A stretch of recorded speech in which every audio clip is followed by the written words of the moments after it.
I just remembered that the guy that was offloading the load, or one of the guys that was offloading the load, it's like, why couldn't they just send in a box truck? He's like, semi trucks aren't supposed to be in here. I'm like, trust me, dude. I've been in and out of situations that truck drivers are not supposed to be getting themselves into. So I'm like, this ain't nothing to me. Yeah, box truck. Yeah, they would have had a much harder time getting that thing out of a box truck. Give me a break.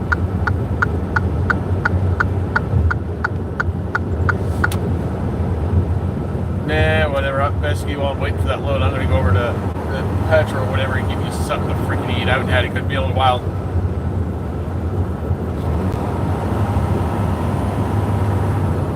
Hopefully not Atlanta, because that's going to be a nightmare.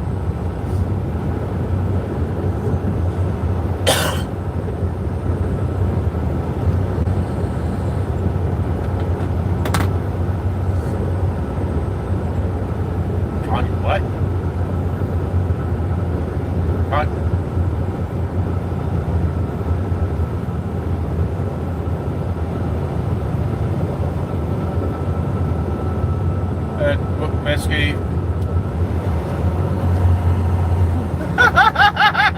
send it to the one you've been sitting to, the 3183. Just send it to that one.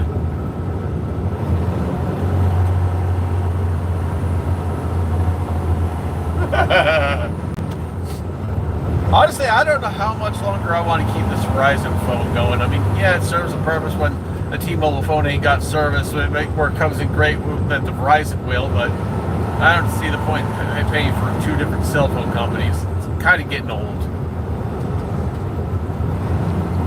And on top of that, I've got two, basically with T-Mobile, I've got two phones and a tablet and a watch on their network and the T-Mobile home internet.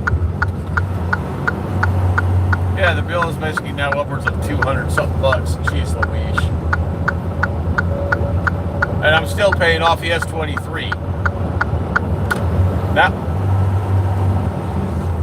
no, actually, I thought I got smart on this one. Hear me out. I got smart on this one. Is I looked at my statement and did not say I had insurance, basically for my phones, right? So I thought, okay, I'm gonna pay for the insurance, like $25 a month, whatever. Wait 2 months and then send the S23 in for either refurbishment or replacements because of the screen, and I still have to pay off the S23. So I get a new phone out of it.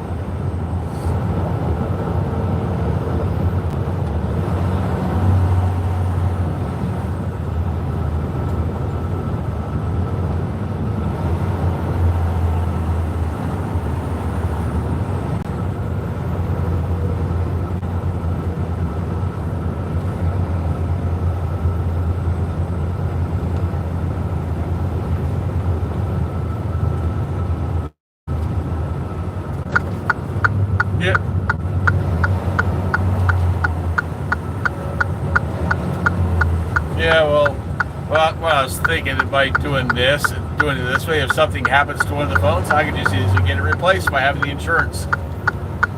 Like, say I break the screen or something.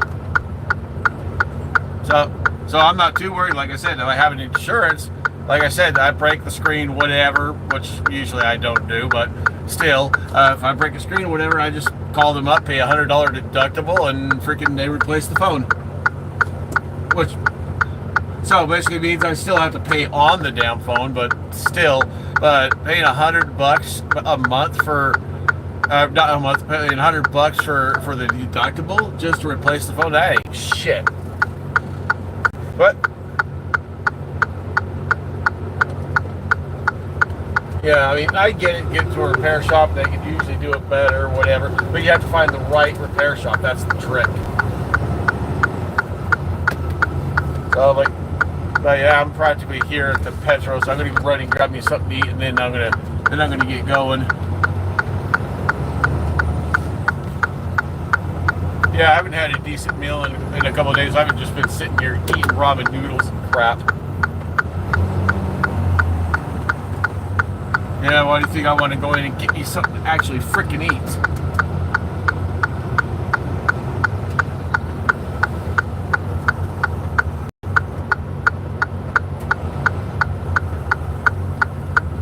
Okay. So as soon as I'm done here, I'll head that direction. All right. Thanks. Bye.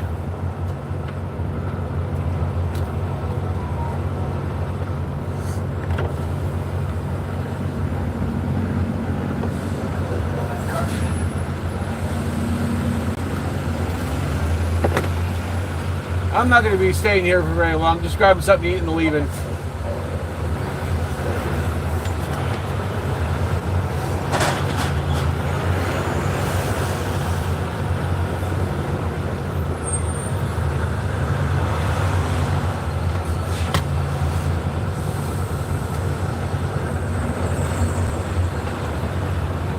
No. Like I said, that's why I wanted to.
More pipe.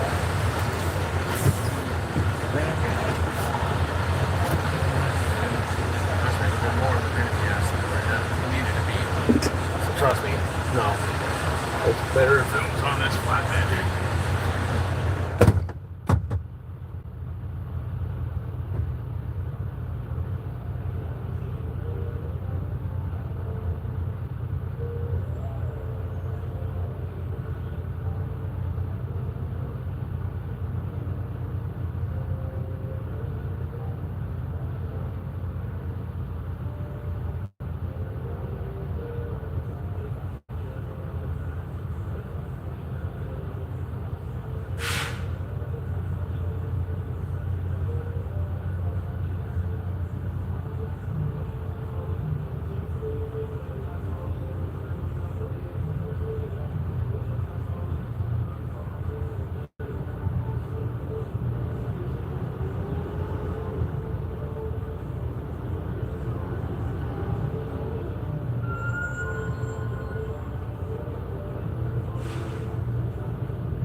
I'm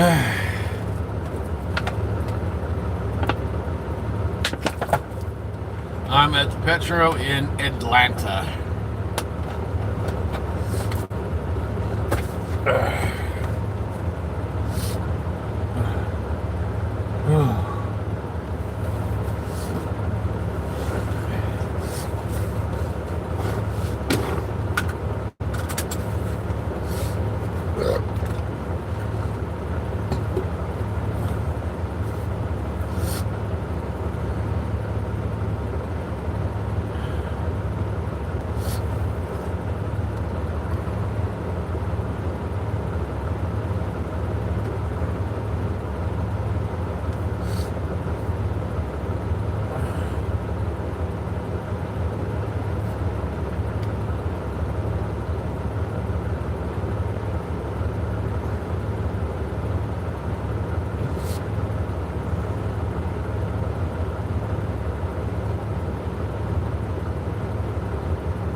And I feel like a Pillsbury Doughboy.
Yeah, I was hungry as hell. I know too. Take care.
He'd always had a flair for the mysterious, down to Lily's level.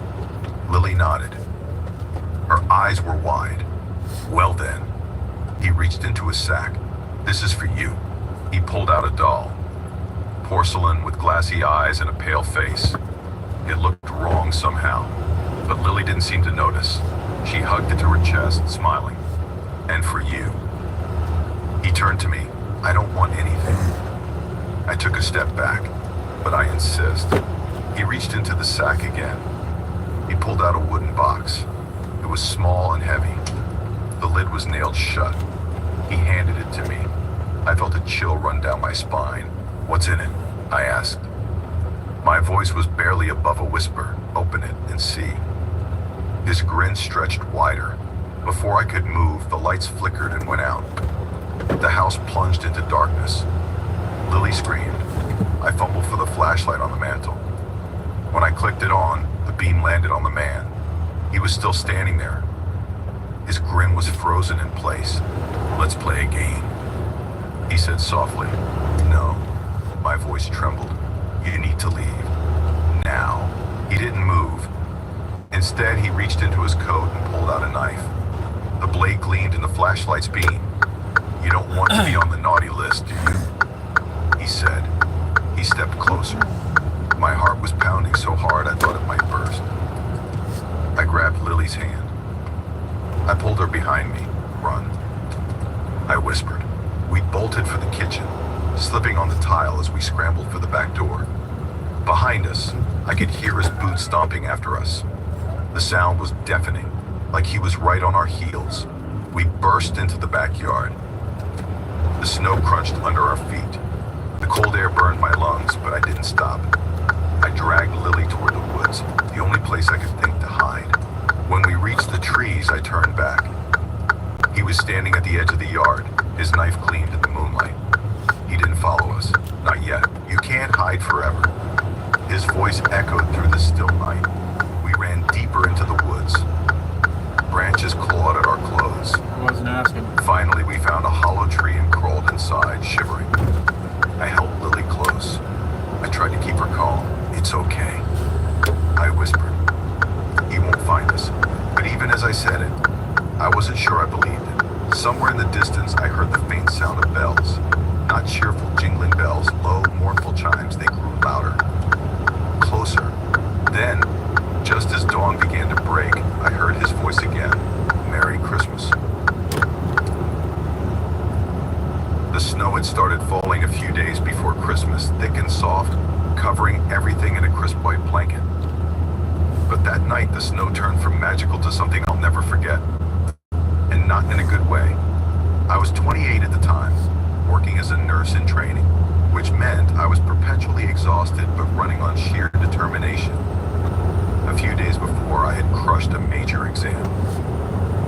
I felt like I deserved a break, maybe even a mini adventure. Michael, my boyfriend, had invited me to spend Christmas with his family, and I had already promised I'd be there. But before that, I wanted to visit my childhood best friend, Ellie, who lived a couple of hours away. We hadn't seen each other in ages. With the holidays approaching, something inside me was tugging me to reconnect. "Are you sure this is a good idea?" Michael asked over the phone when I mentioned my plan. "The weather's rough, and it's late. It's just a quick trip," I said, brushing off his concerns. "I'll be fine." Famous last words, right? The first stretch of the drive was honestly kind of beautiful. Twinkling Christmas lights lined the houses. The radio was playing non-stop carols. I was even singing along to Jingle Bell Rock. But as the miles ticked by and the lights of the town faded behind me, the mood shifted. The highway turned into a winding road flanked by tall, shadowy trees. My high beams lit up the snow swirling like tiny diamonds. The occasional gust of wind rocked my car. It was quiet, too quiet. I hadn't seen another car in at least 20 minutes. I shrugged it off and focused on the GPS, which annoyingly started to lag. Great timing. 2 road signs came into view ahead, both dusted with snow. I slowed down, squinting to make out the names. Cherry Ridge or Chestnut Hollow. I guessed wrong. He guessed wrong. The road grew narrower. The trees pressed in closer. My music cut out, replaced by static. I tried refreshing the GPS, but it wouldn't load. "Okay," I muttered to myself, gripping the wheel tighter. "It's just a detour." About 10 minutes later, I spotted someone standing by the side of the road. At first, I thought my eyes were playing tricks on me because, really, who just stands out in the snow at night? As I got closer, I saw him clearly, a tall man in a red coat, wearing what looked like a Santa hat. He was just standing there, completely still, facing the road. I slowed down slightly, unsure if he needed help, but he didn't wave or make any kind of motion. He just stared. My stomach twisted. I pressed the gas a little harder. Maybe he's drunk, I told myself. But then, a few miles later, there he was again. This time he was under a flickering street lamp. He was closer to the road now. As I drove past, his head turned slowly to follow my car. I could feel his eyes on me even after I'd passed him. By this point, I was more than a little freaked out. My fingers tightened on the wheel. My pulse was thudding in my ears.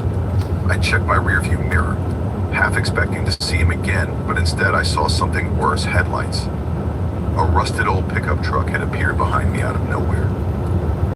At first I thought it was just another driver, but then it started tailgating me, its high beams glaring into my mirrors, practically blinding me.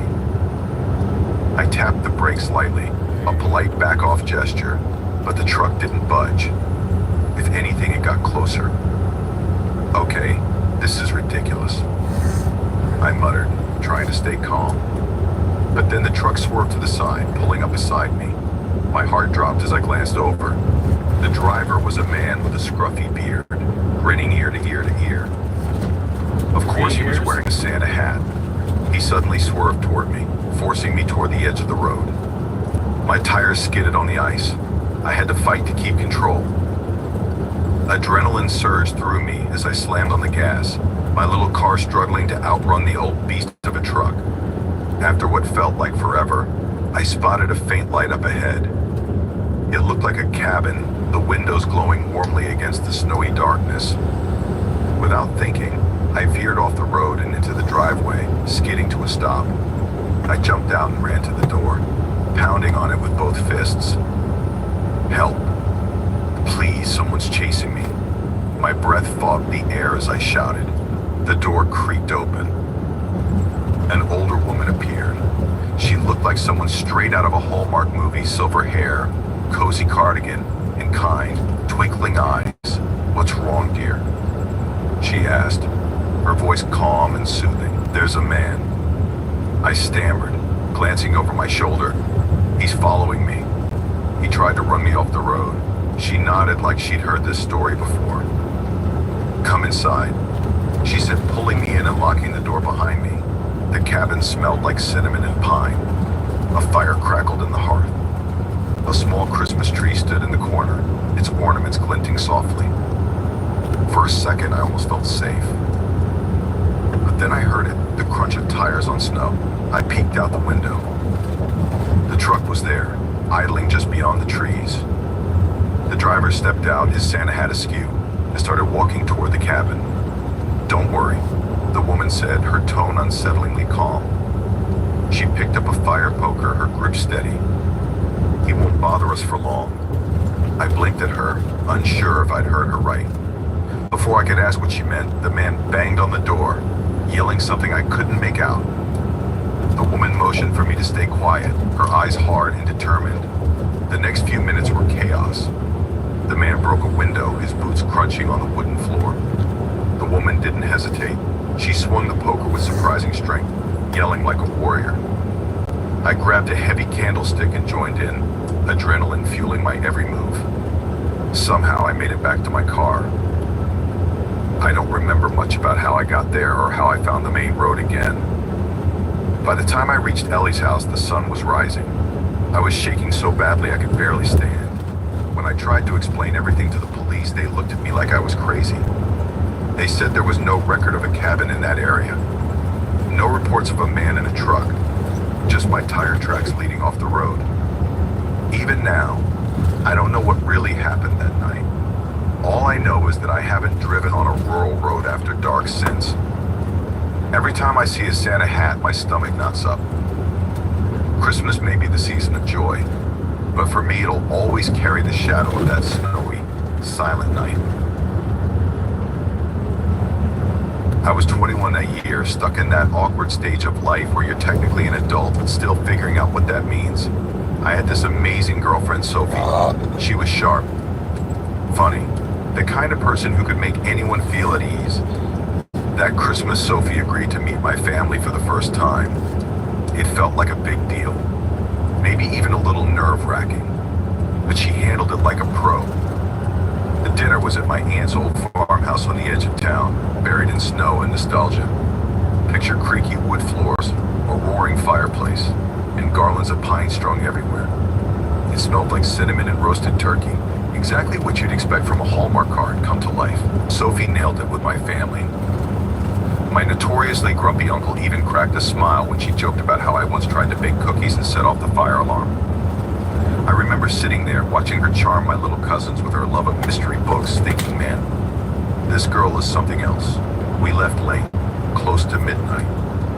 Snow was falling in these huge, lazy flakes that looked beautiful but were starting to pile up on the roads. My truck, ancient and barely clinging to life, was blasting lukewarm air that Sophie and I both pretended was enough to keep us warm. The plan was simple. Drive back to my place. Exchange gifts. Binge watch some cheesy Christmas movie. To save time, I decided to take the back road through the forest. It was a shortcut, narrow, unlit, winding. But I'd driven it dozens of times before. Sophie gave me a little side eye when I mentioned it, but she didn't argue. Instead, she tucked her coat tighter and teased me about my brilliant shortcuts. Once we hit the forest, the world outside felt different. The headlights carved out a path through the dark, the snow swirling hypnotically in front of us. The trees crowded the road on either side, towering in black against the soft white. The heater wheezed. The tires crunched. Sophie hummed a Christmas tune under her breath. Everything felt still. Quiet. Too quiet, maybe. And then, out of nowhere, something darted across the road. I slammed the brakes. The truck sliding just enough to make my stomach drop. We stopped with a jolt, the snow outside swallowing the sound of the engine. Sophie grabbed the dash, her eyes wide. "What was that?" she asked, her voice sharp. I shook my head. "Probably a deer," I said, but I didn't believe it. Whatever it was, it didn't move like a deer. It was upright, running on two legs. I leaned forward, squinting into the darkness ahead. The headlights stretched just far enough to light up the road. But beyond that, nothing but black. Against Sophie's protests, I rolled down the window. The cold slapped me in the face, sharp, biting. It smelled like snow and pine, clean but suffocating in the heavy silence. I listened, straining to hear something, anything. But the woods were still. No rustling branches, no wind, just nothing. And then I saw it, there standing just at the edge of the road, half hidden by the trees. Tall, lean, dressed in what looked like layers of fur. Like someone had raided a hunter's closet and stitched together a patchwork coat. The antlers were what threw me off the most, huge, uneven, gnarled, strapped to its head like a crown. At first, I thought it might be a prank, some weird Christmas thing. Maybe a guy trying to mess with late-night drivers. But the way it stood there, completely still, didn't feel right. It tilted its head, almost like it was studying me. "Sophie," I said, barely above a whisper. "Lock the doors." She didn't even hesitate. I could hear the soft click of the locks as I kept my eyes glued to the figure. The headlights caught its face, or what I thought was a face. The skin was pale, almost translucent, stretched tight over bone. Its mouth hung open in a kind of twisted grin, but it wasn't smiling, not really. Then it moved, not quickly, not aggressively, just one slow, deliberate step forward. My chest tightened. I couldn't move. I couldn't think. "Go." Sophie's voice snapped me out of it. I slammed the gas, the tire spinning for a terrifying second before the truck lurched forward. My eyes flicked to the rear view mirror, half expecting the thing to come after us. But it didn't. It just stood there, fading into the darkness as the road swallowed us. Neither of us spoke for a long time. Sophie had her arms wrapped around herself, staring out the window like she was afraid to look at me. Finally, she broke the silence. "It wasn't running," she said, her voice quiet but firm. "It was stalking." I didn't know what to say. She was right. The way it had moved, slow, deliberate. It wasn't like anything I'd seen before.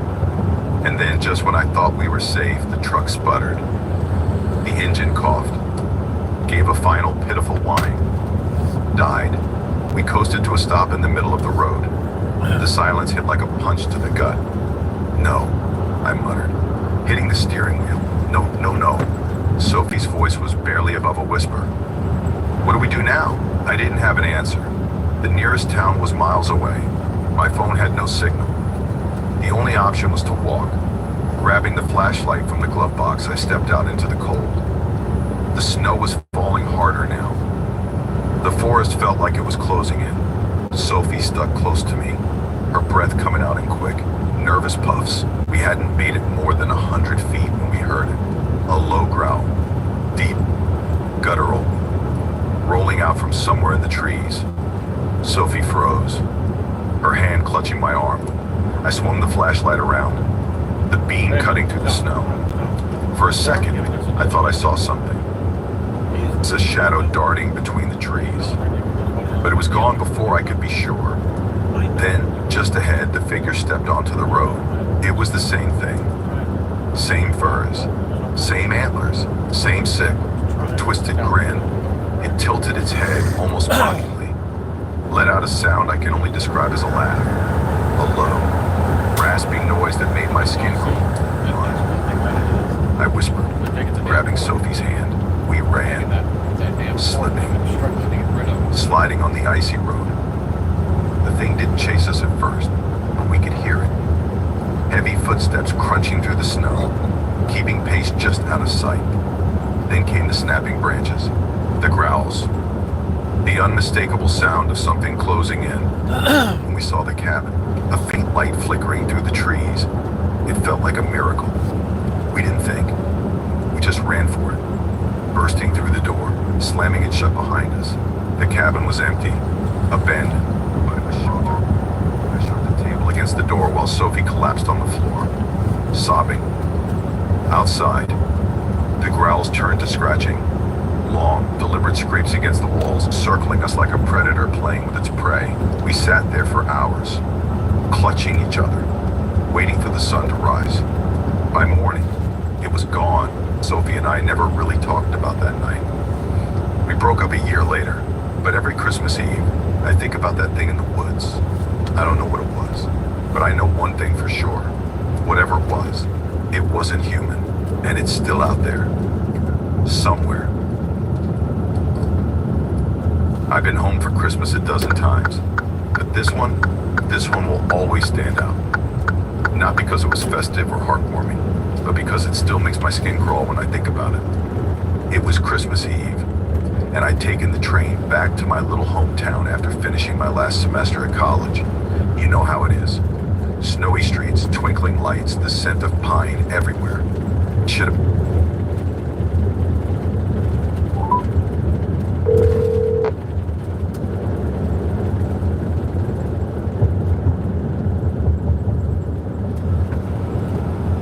Oh, you were still asleep? Hey, I just had an idea. Well, you're still trying to get rid of that. Well, not just that, but another idea. Well, you're still trying to get rid of it. What I was thinking is, well, basically, I'll be constantly pulling money out of my account every freaking month. Next time I come in, what I'm thinking is like go over to some auto dealership, whatever, get a decent pickup truck and use that damn Ford as a trade-in, and I'll have the rest in cash as a trade-in. So this way, I guarantee that car goes bye-bye. That makes sense?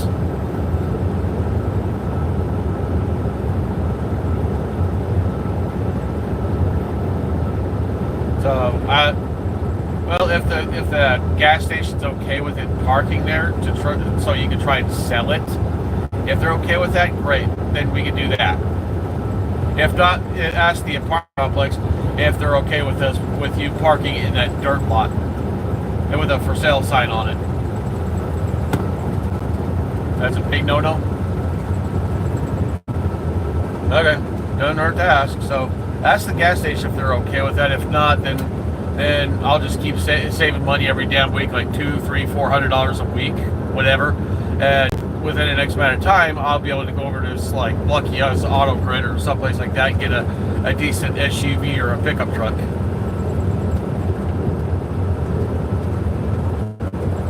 Well, I guess you've had good experience with them. Like mine with the fact that my van got repoed. Well, once I get enough money saved, well, we'll either tow or drive the Ford down there and get a decent vehicle from there. But I'm thinking of saving like $5,000 or whatever for a vehicle. I'm thinking. And then, like I said, use that damn Ford as a trade and get rid of it. They'll probably give me probably $1,500 for it. I'm not expecting much. They're gonna lowball my ass, and I know it. But just to get rid of that damn thing.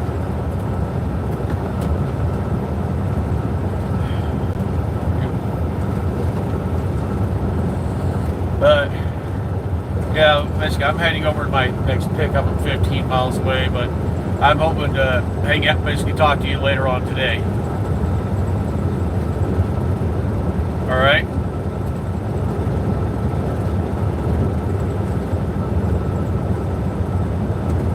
Are you feeling better? You know, more cheery? You feeling better? So. Anyways, but yeah, that's the idea. It's either if the gas station's okay with it, try and let it sit there with the for sale sign on it and shit, with just your phone number and your name on it, basically so they can contact you. If that doesn't work, I'll just keep saving money and we'll go over to a dealership and just get a decent pickup truck or an SUV, so we can finally be done with that damn thing. All right, but that's the plan. Do I want to make payments for a vehicle? No, but I'm going to get a cheap one. So I don't have to pay an arm and a leg like with a van. But yeah, I'm going to let you get back to doing what you're doing.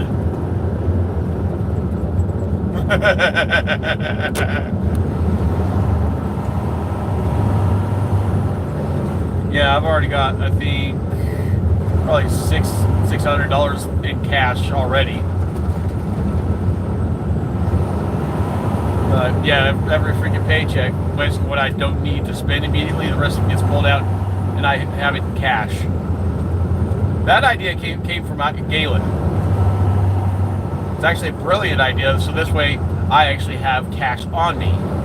And I can set, basically I'm really not tempted to spend it either. Just imagine me walking into that dealership with like probably what, $5,000 in cash and that damn Ford. Yeah, they'll be really tempted to give me a car, won't they? Or not a car, a pickup truck or an SUV.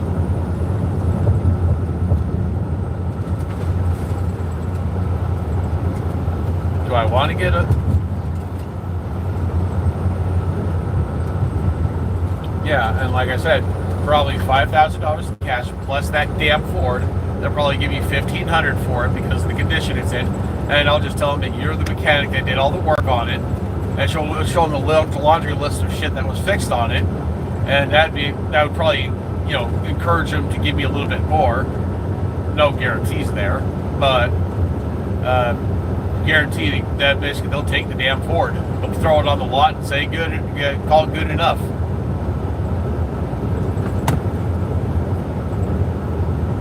I'll use it.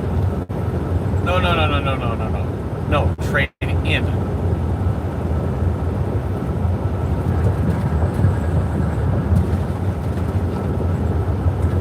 Yeah, and I realize that. And I'm pretty sure that somebody out there will finance it for you know, for basically what I don't have. You know, I'll hand them the cash, hand them the vehicle. The rest of it, I'll just pay off. No big deal. Pretty sure somebody will finance me for like a small amount, whether it's like $3,000 or whatever. You'll text me. All right, talk to you later. All right, bye.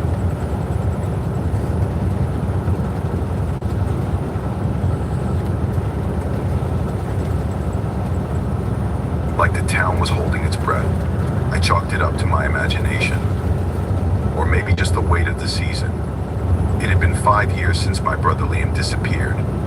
No one really knew how to talk about it anymore.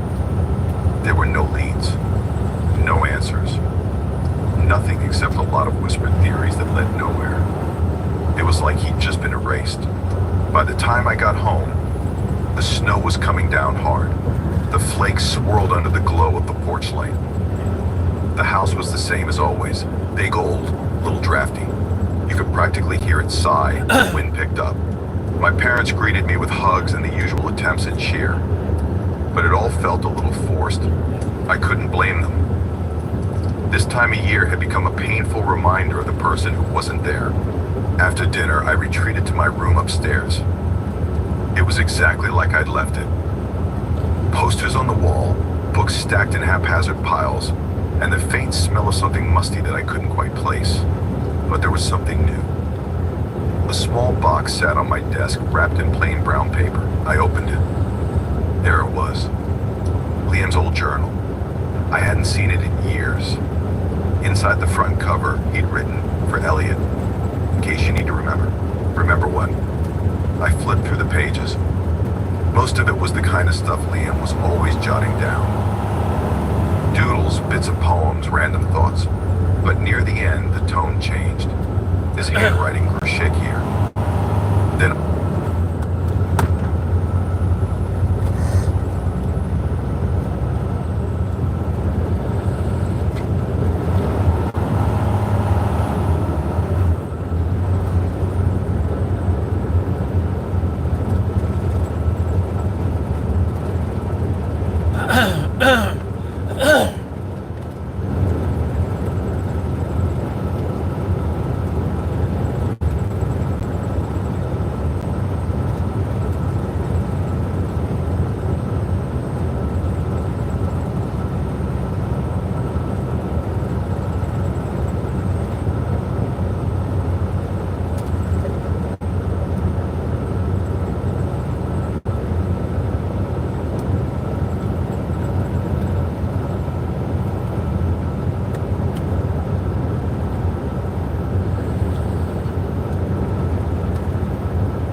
I'm almost there. I still need the load information. I'm 7 miles away. Yeah, just got something to eat and freaking started hauling butt. He wanted me to take the long way around Atlanta. I'm like, fuck that. I'll just drive through 20. That's a shortcut straight through Atlanta. And that was actually the quickest way there too, because it seemed like everywhere else was freaking major traffic jam. So I'm like, fuck it, I'm taking 20. So I'm sitting.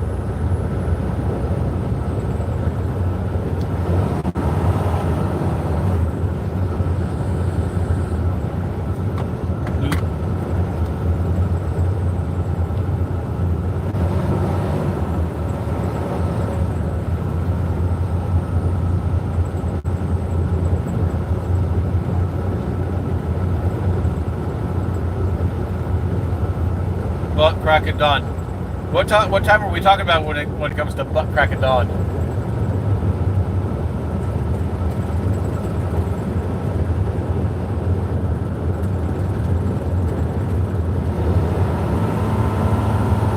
What, a storm or something?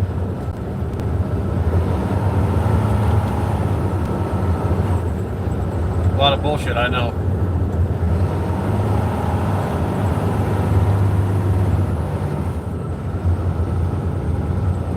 Oh, so I'm a sight for sore eyes? No.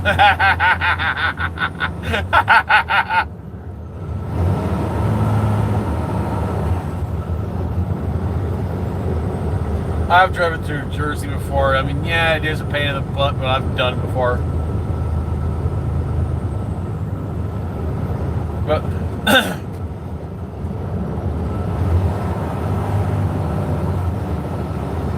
okay, you know I will.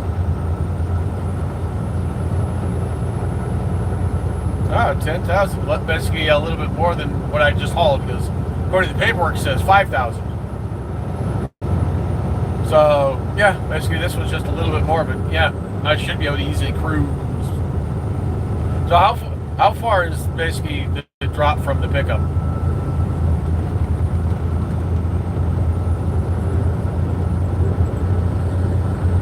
Oh, geez.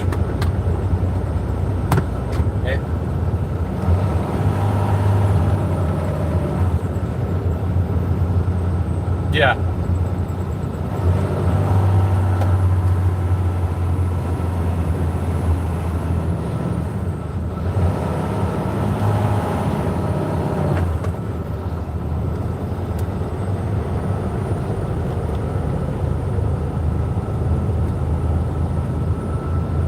It'd be the bee's knees.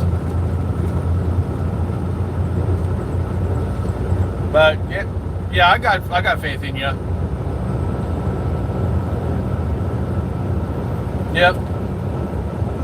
Yeah, and you know I tend to bust ass. Sometimes I'll slack off a little bit, but yeah, for the most part I bust ass. Well, let's put it this way. Sometimes I feel like I'm slacking off, but yet I'm doing what I can. Yeah, sometimes you gotta slack off just a little bit, take it easy.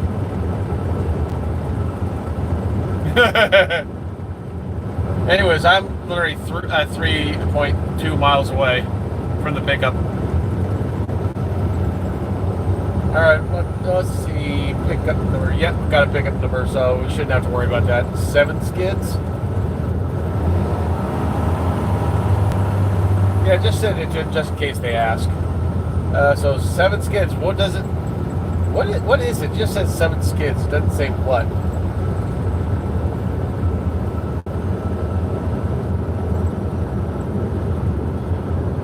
Ooh, fun, okay. Oh, and the guys that just got their load, they were surprised on how well I secured that damn load. It didn't budge a single solitary inch. Because I had 2 pieces of dunnage in front, 2 pieces of dunnage in back. Those were strapped to the deck. I had the load screwed to the deck.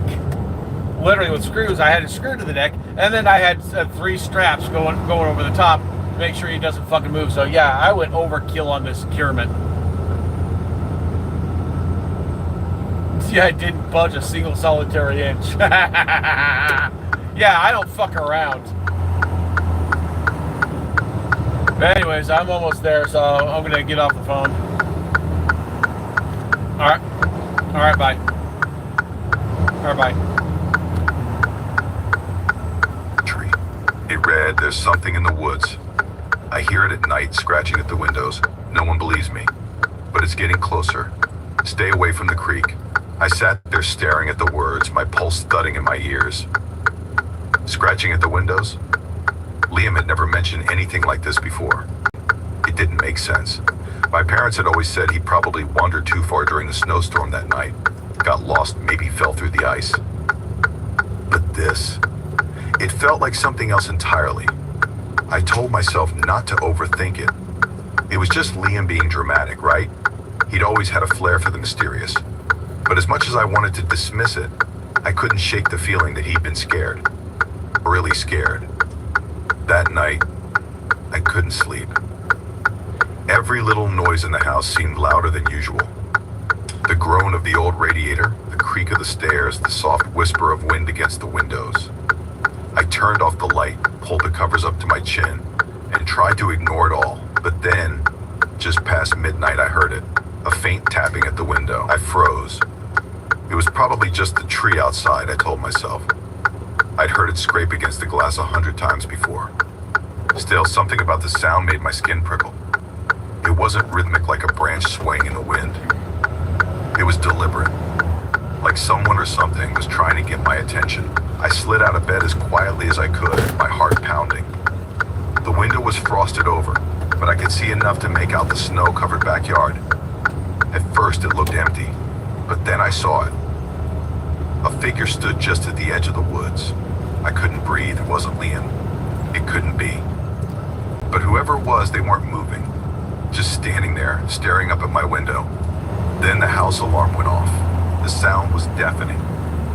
I stumbled back, nearly tripping over the edge of my bed. Seconds later, Dad came bursting into my room, shotgun in hand. What the hell's going on? He barked, his eyes scanning the room. I saw someone, I stammered, pointing toward the window. He didn't say a word. He just marched over and peered outside.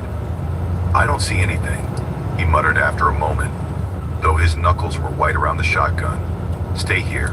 Dad did a sweep of the property while I stayed behind, my stomach in knots. He came back a little while later, shaking his head. Nothing, he said. Probably just an animal. But I knew what I'd seen. And it wasn't an animal. The next morning, Dad reviewed the security footage. When he called me over, his face was pale. Elliot, he said quietly, you need to see this. I leaned over his shoulder and watched as the grainy image played. It showed exactly what I'd seen. A figure stood at the edge of the woods. But then, just before the camera cut out, the figure moved. Slowly. Deliberately. By the time the clip ended, it was standing right under my window, staring up at the lens. We didn't talk much after that. What could we say? The storm got worse as the day went on. By evening, the power had started to flicker. We huddled in the living room with candles and blankets, trying to pretend everything was normal. But the tension was thick, and every gust of wind against the house made me jump. Then we heard it. Soft, steady footsteps crunching in the snow. Dad grabbed the shotgun and motioned for us to stay put. But I couldn't help myself. I followed him to the front door. He opened it just a crack, and the icy air bit at my face. For a moment, all we could hear was the storm. Then we saw them. Footprints in the snow led from the woods to the porch, and then back again. I didn't sleep at all that night. I stayed in my room, clutching Liam's journal, replaying his words over and over in my mind. Whatever had taken him wasn't gone, and now it wanted me. I've lost count of how many years it's been since this whole Christmas thing started, but every year it's the same. I don't know why we still do it, or how it started, but here we are, stuck in a routine that feels more like a curse than a tradition. The people change, the house changes, but the night stays the same. This year, like all the others, we gathered at Rachel's place. She's always been the one to host. It's funny, because while the rest of us know exactly what this night means, Rachel never really got it. She's one of those people who just brushes it off. It's just a little spooky fun, she says every year. I don't know if she believes it or if she's just pretending. But if I'm being honest, I wish I could believe it too. The worst part, this year, I was the only one who seemed to care. 1 hour till midnight, John called from the hallway, his voice breaking through the tension in the air. He was at the door again, twisting the doorknob like it would somehow come loose. I don't know why he checks it every year, as if we're going to forget to lock it. But he has to be sure. I was sitting at the kitchen table, swirling my glass of water. Just water this year. It's the only way to keep my mind clear. There's no way I could drink anything stronger tonight, not with what's coming. I glanced toward the living room, where everyone else was trying to act normal. Mel was sitting on the couch, taking long drags from her joint, her eyes already half lidded. She was calm, maybe too calm. Ben was pacing, his foot tapping nervously on the floor. Every few seconds he would glance over at me, but neither of us said anything. We didn't need to. We both knew what was coming, and the quiet was enough to say everything. Rachel was absorbed in her phone, scrolling through whatever mindless crap was on there. She couldn't even look up for a second. It was like if she kept herself busy enough, maybe it would just go away. I was trying to distract myself too, but I couldn't help it. My eyes kept flicking back to the small hallway. where the closet stood at the end. The door had been removed, propped up against the wall. I'd stopped trying to pretend it wasn't there. The mistletoe hanging above it looked so innocent. It always did. But none of us dared to go near it. I shifted in my chair, feeling the familiar sense of unease creep up my spine. I've been doing this for years, and it never gets easier. In fact, every year it gets worse. The first few times it was just some weird stuff happening. A door creaking open on its own, lights flickering. But then things started to get darker. Stupid fucking GPS. Worse. I remember the first time I actually saw one of the things, one of them. It was like seeing a nightmare walk out of the shadows. And from that point on, we all knew there was no turning back. Everything locked? Ben asked, his voice shaky. John nodded, his hand still on the doorknob. Yeah, we just wait. There was that word again. Wait, I think that's the worst part. Just sitting here, knowing it's coming, and waiting. It feels like the seconds stretch on forever. The fire in the living room crackled quietly, and I could hear the soft whisper of wind outside, but it didn't matter. The quiet was the calm before the storm. Finally, John broke the silence. All right, here we go. His voice had a hard edge to it now. I could hear it. He was trying to sound calm, but the tension was thick. We all knew what was coming, and none of us wanted to face it. Then it happened. A cold blast of air slammed into us like a wall. I felt it instantly, a cold that cut right through my jacket. I shivered, but I didn't dare move. It's behind me. Then from the closet, oh God, from the closet it came. The first creature. I can't even describe it properly. It was like a person, but wrong. So wrong. It had the upper body of a man, but the lower half, God, I can still see it. Its legs were twisted, bent backward, unnatural angles, like it had been put together in a way no body should ever be. And the face, I don't even know how to explain it. It was like it had been ripped apart and poorly stitched back together. The skin.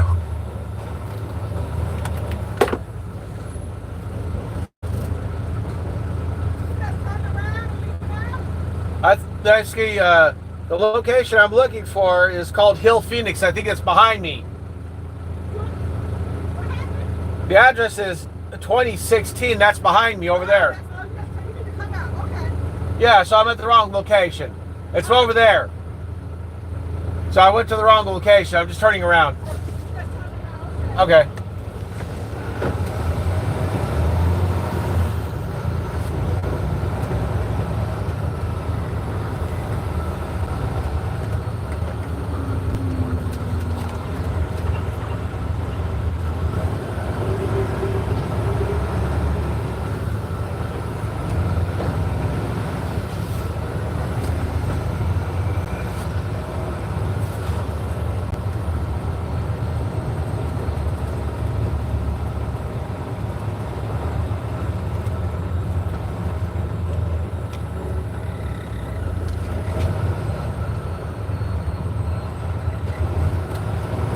Go back in.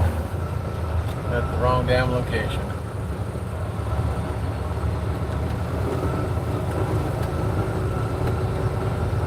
Yeah, I went to the wrong damn. GPS sent me the wrong damn location. I mean, it wasn't too far away. Maybe 0.1 of a mile. It had me hit the wrong damn way.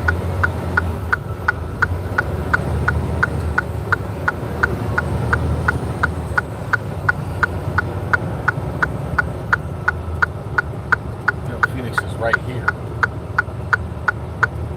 Yeah. It's right here.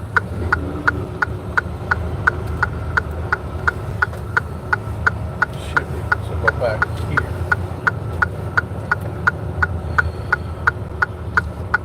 It's right for cars and shit. So yeah, here we go. This is the right location. Yeah, so I went to the wrong location. I'm just turning around.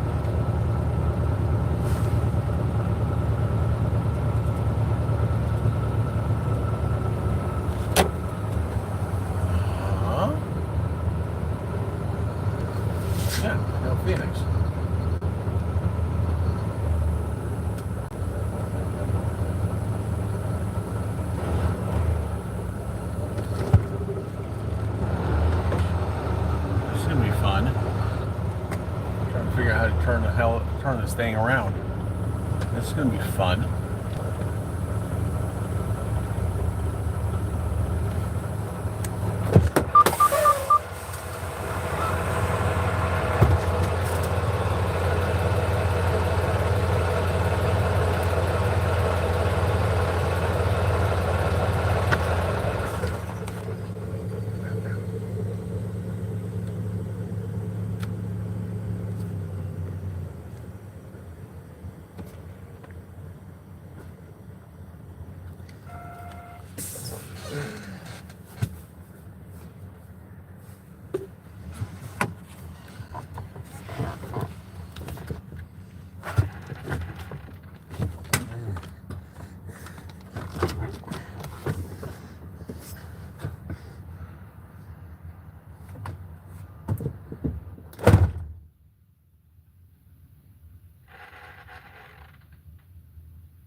Now just waiting in line.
resonates sound throughout any hollow surface, creating amplified sound that can reach up to a astounding 150 decibels. That's 4 to 5 times the volume of an average mobile device. And with the addition of a second unit, Hubbard automatically switches to true wireless stereo sound for a full impact experience. Hubbard works any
audio device that turns almost any surface into a speaker, delivered in a palm-sized, beautiful CD design. With a simple connection, Hubbard's bone conduction technology resonates sound throughout any hollow surface, creating amplified sound that can reach up to a astounding 150 decibels. That's 4 to 5 times the volume of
Yeah, right.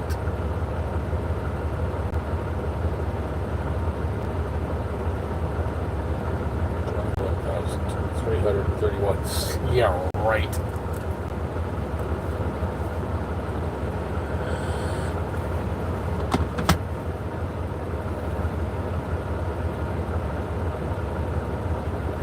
Yeah, right. I wish.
Well, I didn't like it, but it's not accurate at all.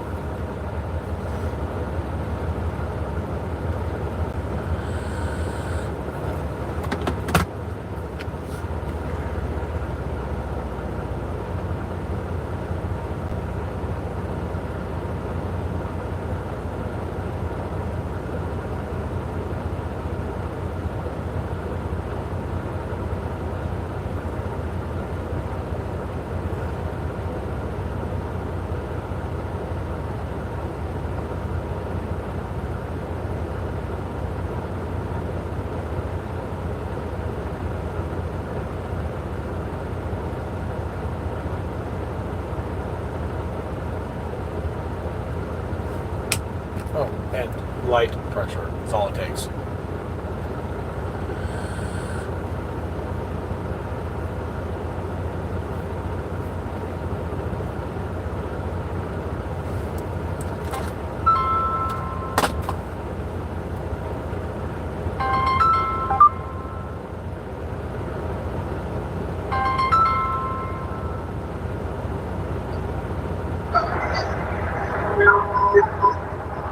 Hello?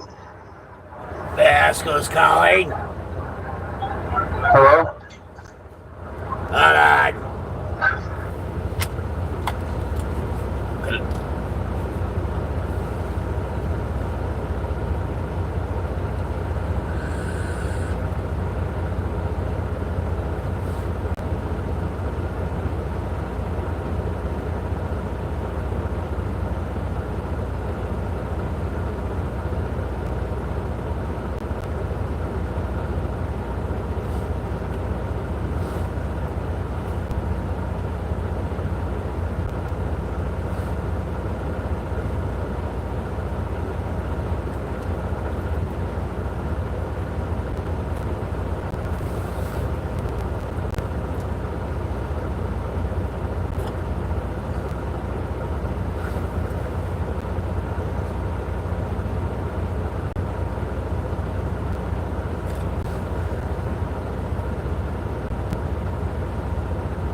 Shut up, bitch.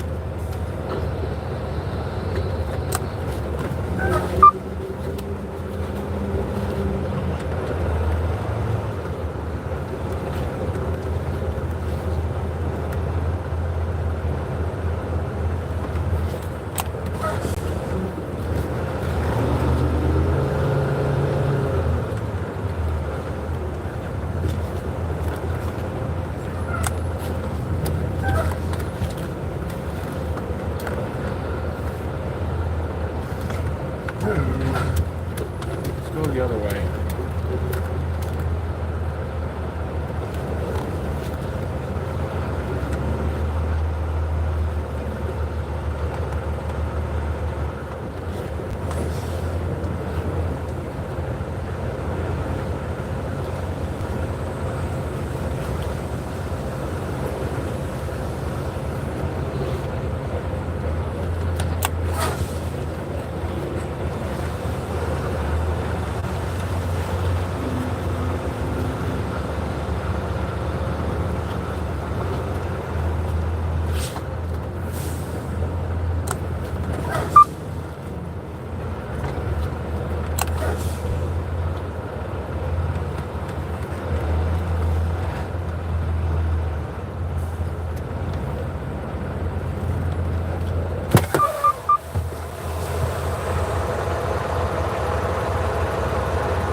Hello, Stephanie.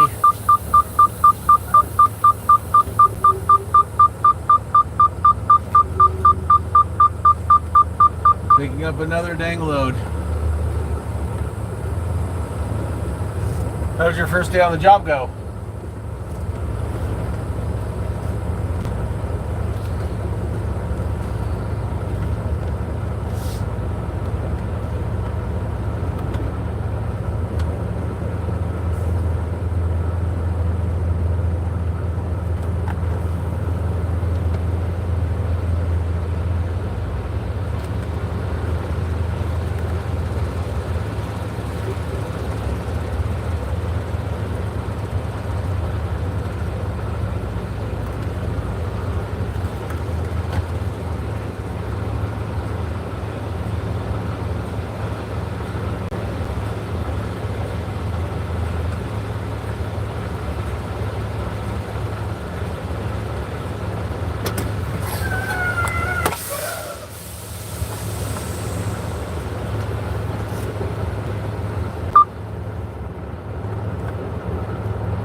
Text me the name of that dealership.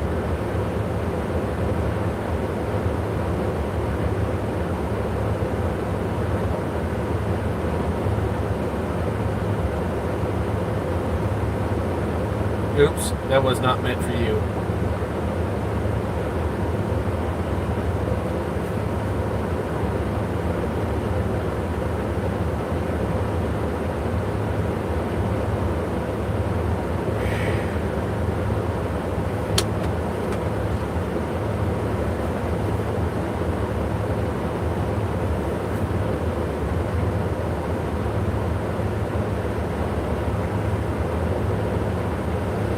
Text me the name of the dealership. I want to check them out.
Where the hell is it?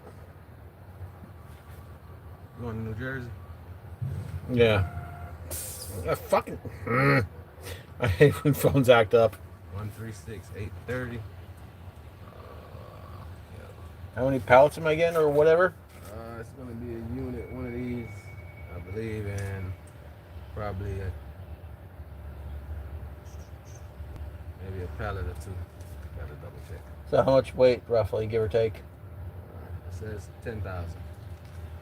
Okay. That's not too bad. So how much longer on the wait? Trying to get it together now. Probably another 30 minutes. Okay. Thank you.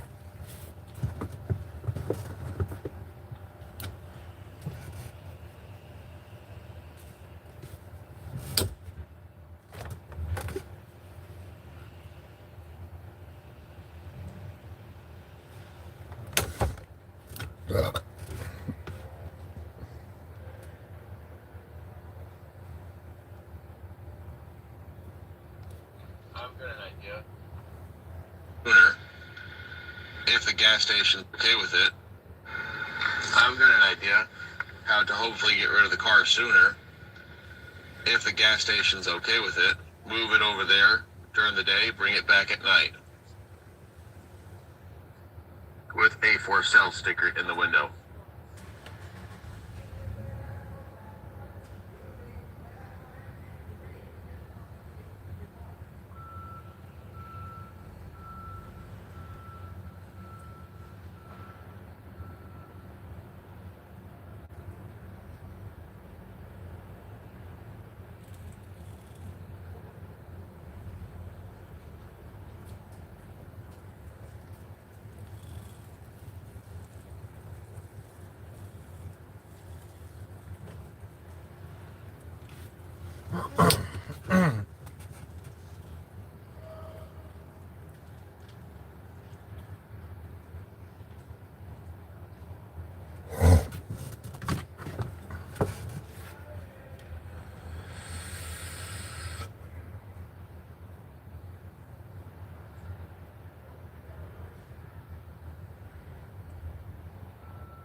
Across the street. Over the apartment complex across the street. And then it's going to get parked and stay there during the night. In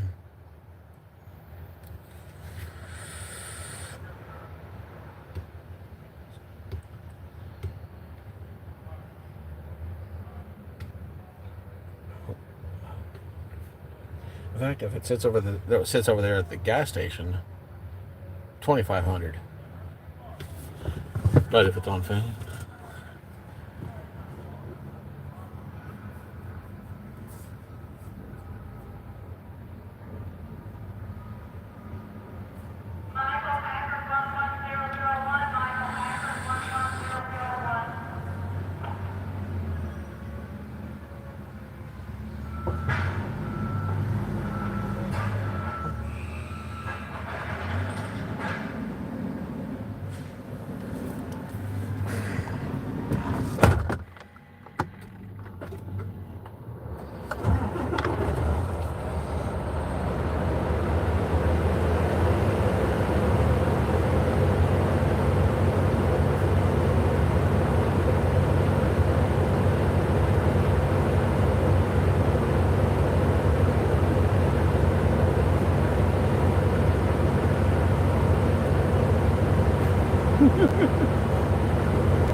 What? Running over here. Get one of their units right there. But you gotta pull out. And let it clean it out. Pick it up. That's what she said. Pull out. You gotta do Now it's behind you, but I can't see where I'm going behind me with that thing open. Just pull it around me now. Can you load me over there? No. Kill it. Gotcha, bitch. You gotta pull that out right here where you at. Then pick it up with the crane. Then you gotta back under. When I back up, I'm going to move over this way a little bit, so I won't, guys, you know, it won't hit that Right. metal, that concrete thing over there. Okay. So I'll just move over a little bit. Pull it back out. Until you gotta pull this out. That thing right there. Okay. Get one of those. Okay. I got you.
Looks like you're going to be in the doghouse.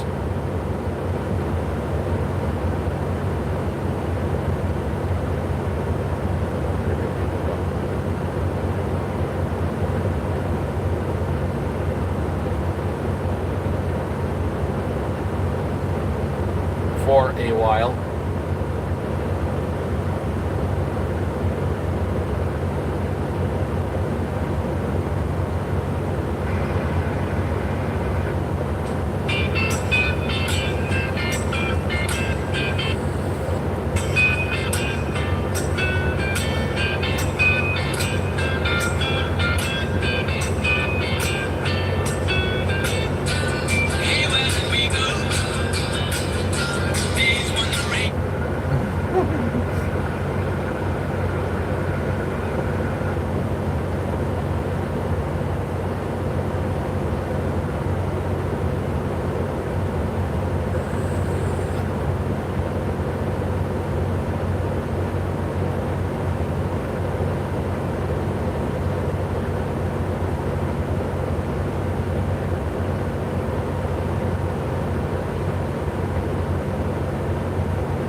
Why not? Cringe.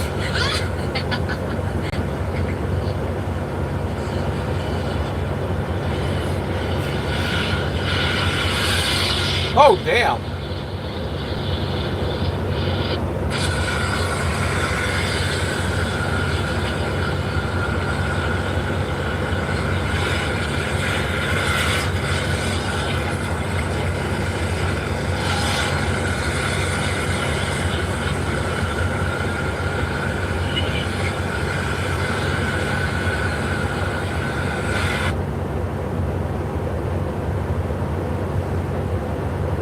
Hey,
punch the thing away without clenching their butthole.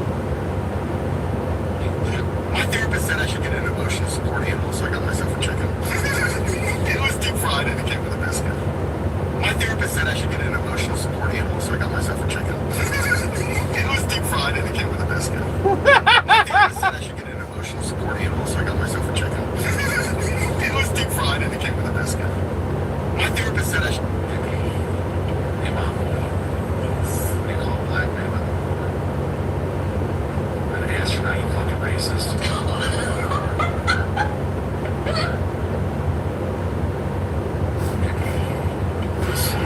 What the heck? Mom!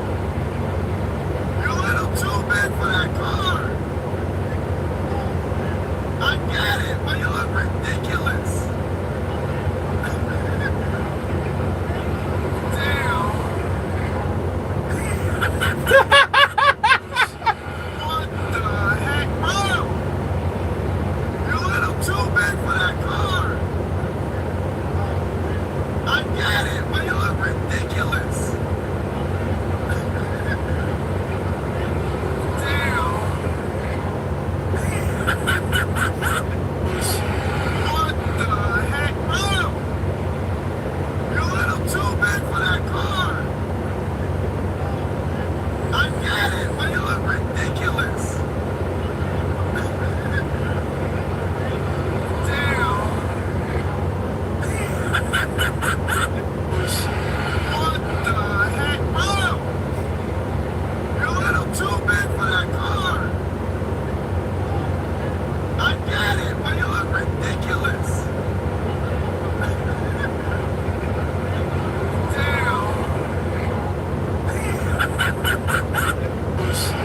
What the heck?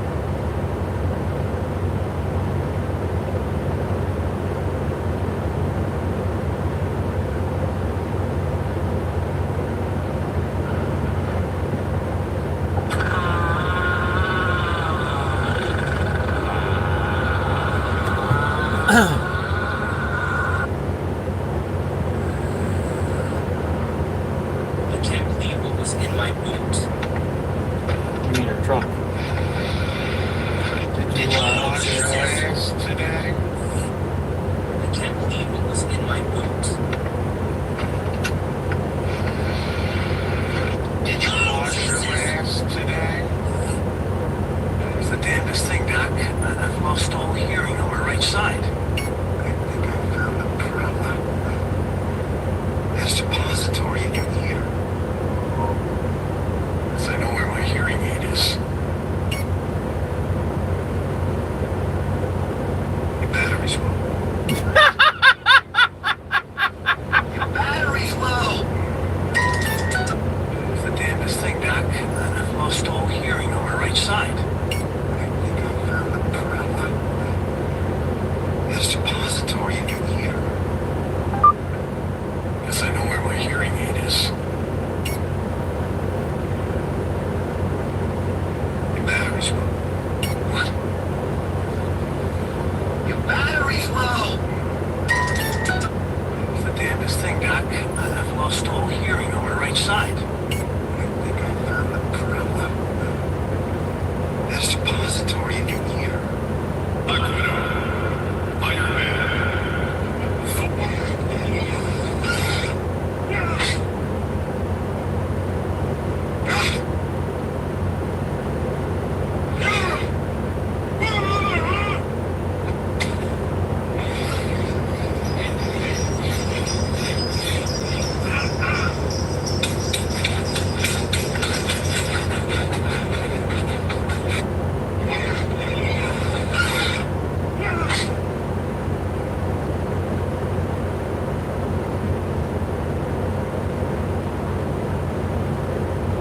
Rudolph is playing reindeer games.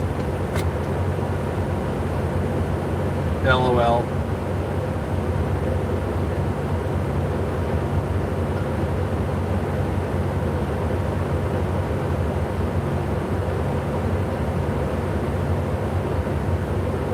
Rudolph's playing reindeer games.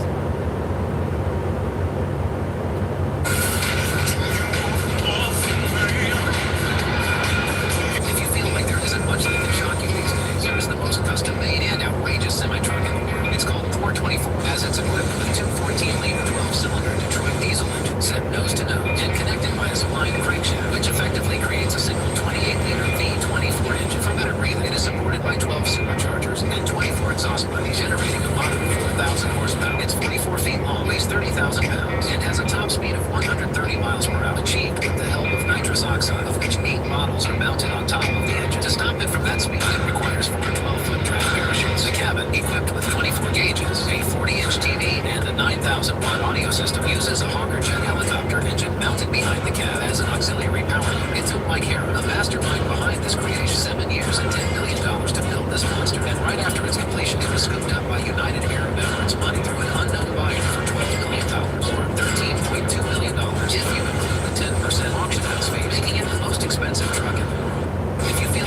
In a brand new Lamborghini.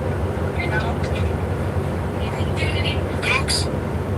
Folks, have you ever heard of epileptic Santa? No. He seizures when you're sleeping. He sees you when he's sleeping. He sees you when you're sleeping. Buy this shit. You know? Folks, have you ever heard of epileptic Santa? No. He seizures when you're sleeping.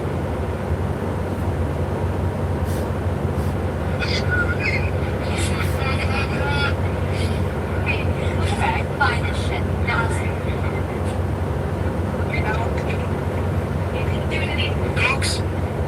Folks, have you ever heard of epileptic Santa? No. He seizures when you're sleeping.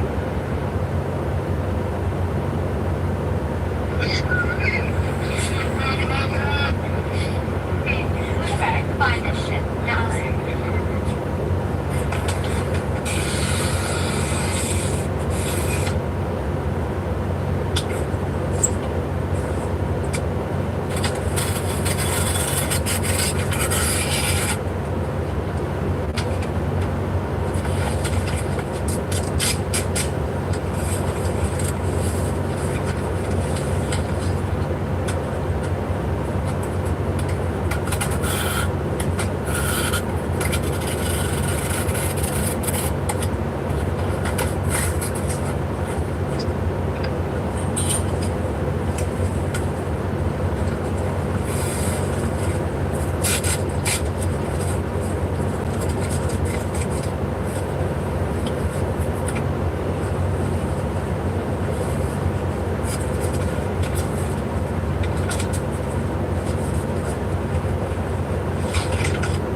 It's finally nighttime and we can show you what this does. So we're going to turn it on.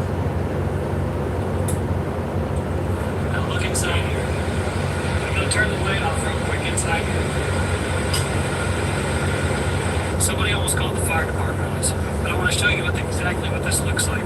So take a look and look at how these flames look so realistic in the windows. And you can see we got Jeff, the skeleton, trying to break out of this house that looks like it's on fire. We gotta be really careful with this stuff. Warn your neighbors, because you never know if the fire department might show up.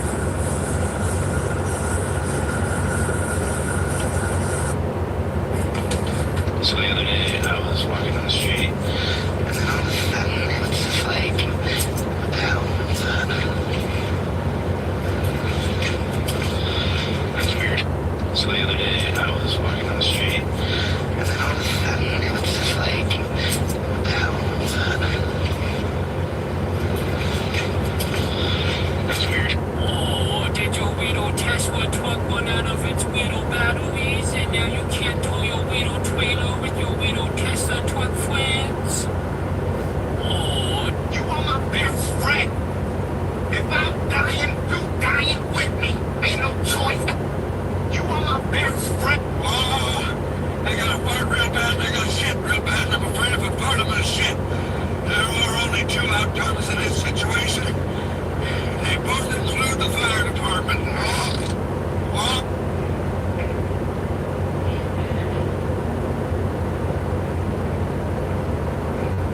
Scientifically, men have more earwax than women. So we're going to give it a go and see who's got more earwax. It's disgusting, but we're going to do it. Okay, ready? Go. Oh! Jeez!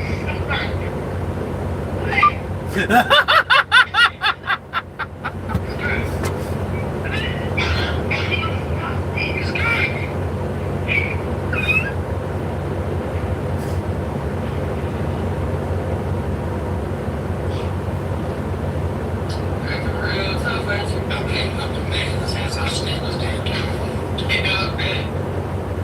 Hold on, fucker. I'm trying to get the goddamn door straight. Yes, I'm okay. My car, the door, better not.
He's trying to win.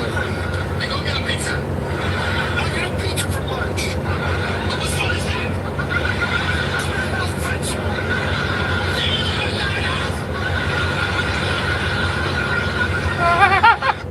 Is the car going scattered? No, no.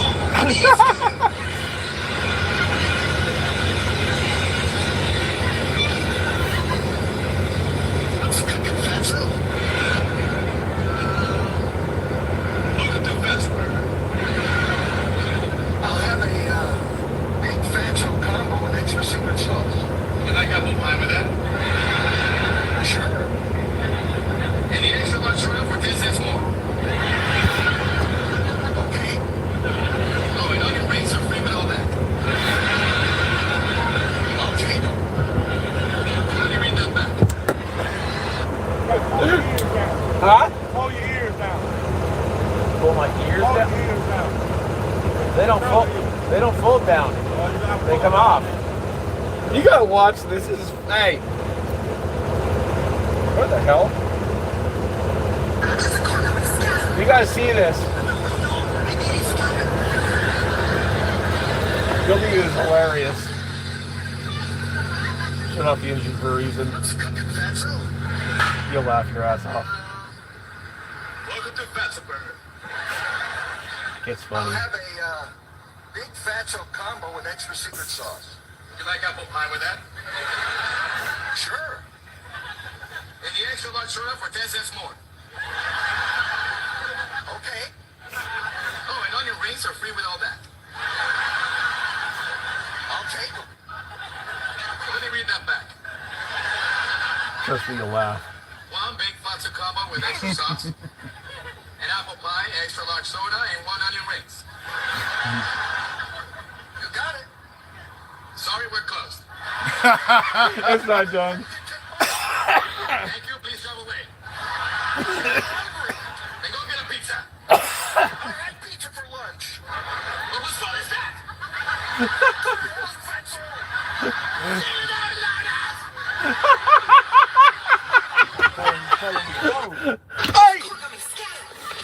Dude, that's fucking funny. I think I remember seeing that episode where he went there and they told him he was closed after he had ordered everything. Dude, I used to watch that all the time. I'd crack up laughing. Why would you need to pull that stick those off? Because, see those strings things? They come through there.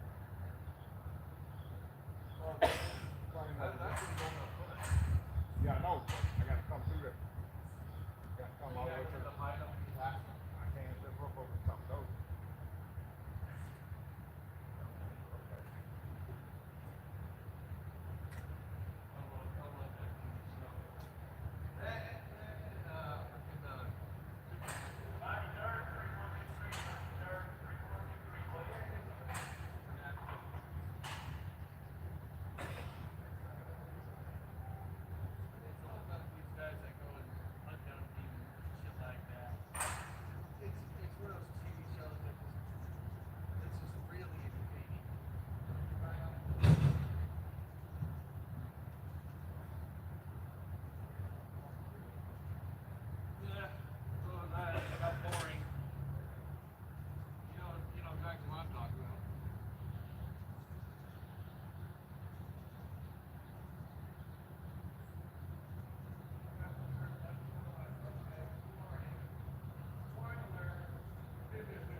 Have to partially close this so I can see where the hell I'm going.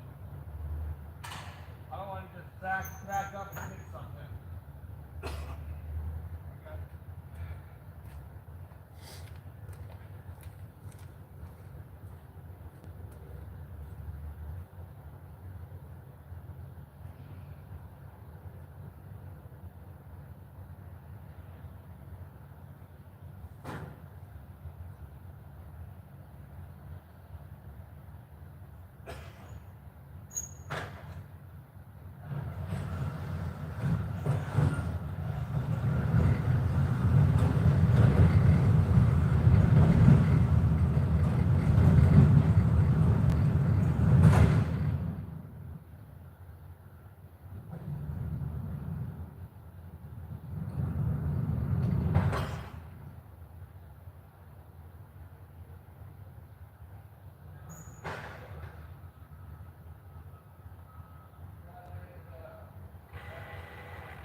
And if you can, necessary, start sliding it forward.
Stay out over here so I can see you.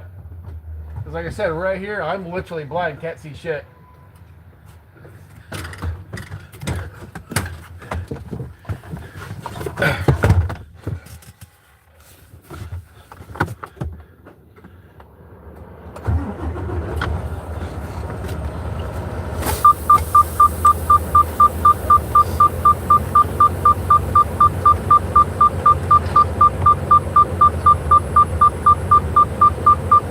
Oops! Truck's going crooked.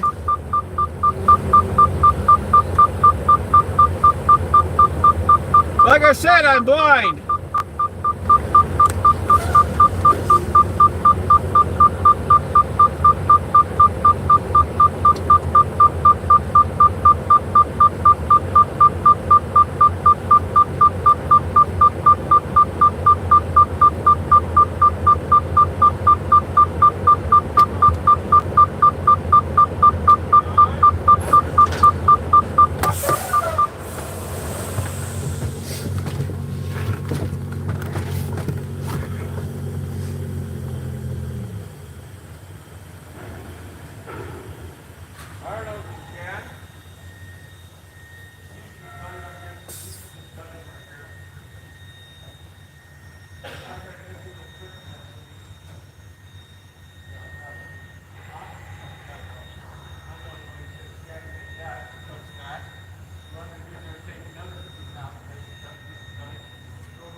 have to drag it backwards.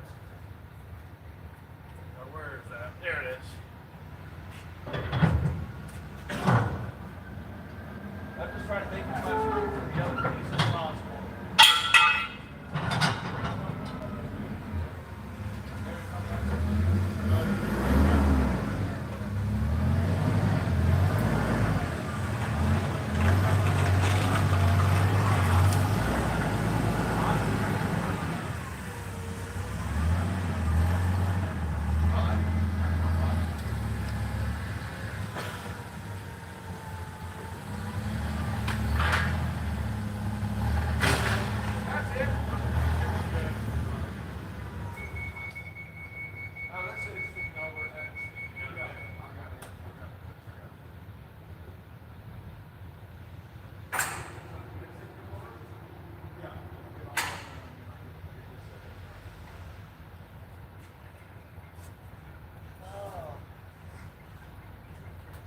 Like I said, what I'm going to do is I'm going to use the dunnage to help keep it from moving forward and backwards.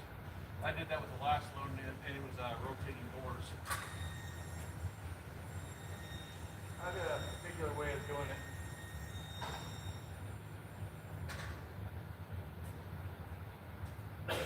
Last load, I held it straight to the neck, strapped it to the neck, and also used the dunnage to lock it.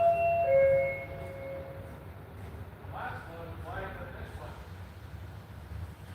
I was playing. I was a little bit colder.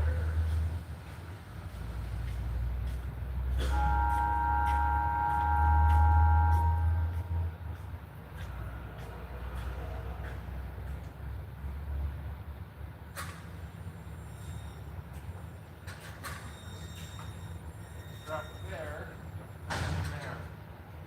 I can keep it from moving. I don't want to put anything over on top of here because I don't want to crush nothing. What? Knowing my strength? Trust me. I've been known to basically, people have been told me that be careful, you don't know your own strength. I've heard that all the damn time. I'm pretty sure you have too. So when I say people say that shit to me, they ain't lying. So I have to get just screwing the gun into the pallet and carrying it down that way.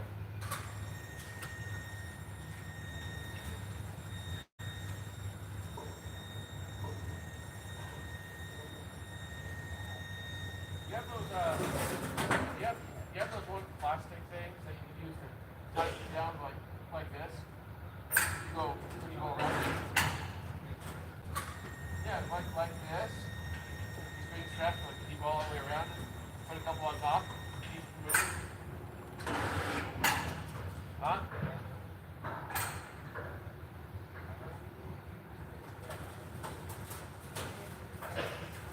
That's my main thing.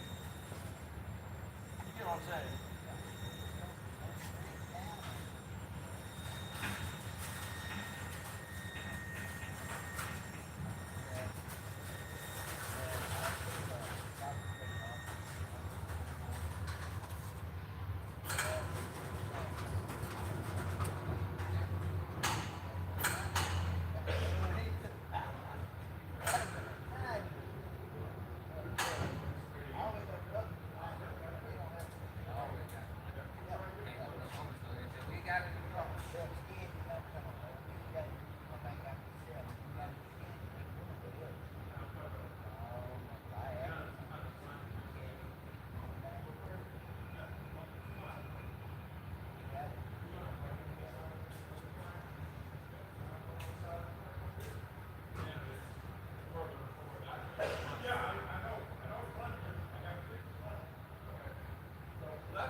Just find one of you guys and talk to them. Come on. Huh? Come on. Walk right over the side. Come on now. What I'm thinking is, if you can somehow get this way, I can park lengthwise that way. That's what I'm thinking.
No, it looks like it'll work. Fuck it.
Not in Iowa.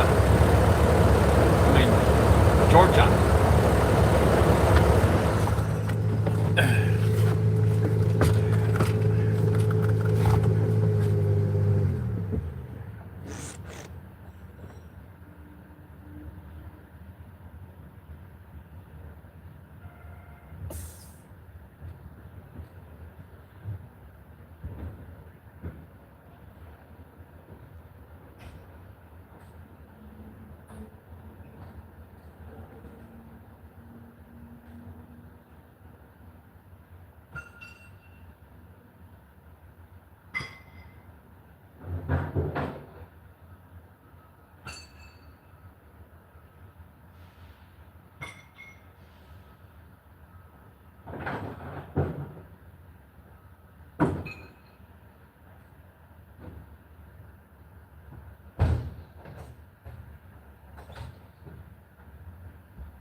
Well, I just got done loading. I tried typing that address into both my GPSs, and I'm getting two different locations, and basically that makes me think it's not the right address. And two, I was looking at it in Google Maps, and none of them say Aldi on it. Looks like a little freaking small town, so yeah, I think that might be the wrong address.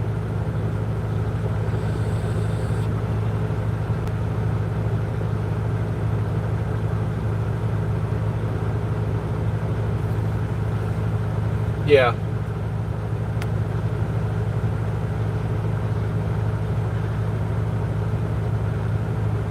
Well, let me show you on Google Maps what it's showing me. Like I said, as soon as you'll see it, you'll agree with me. It doesn't look like the right location. Take a screenshot of this, and then scroll up. You'll see what I'm talking about. Like I said, according to the GPS, it doesn't look like an Aldi's to me.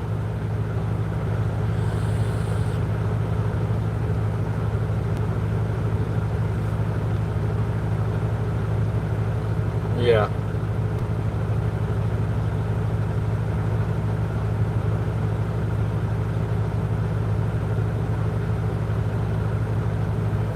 Yeah, just heads up, might be the wrong one.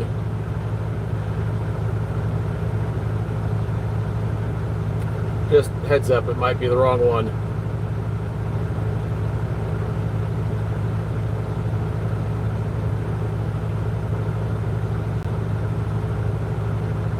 Okay. I'll just get...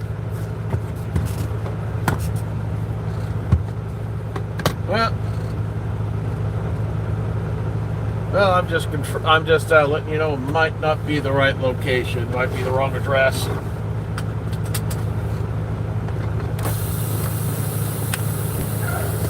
Yep.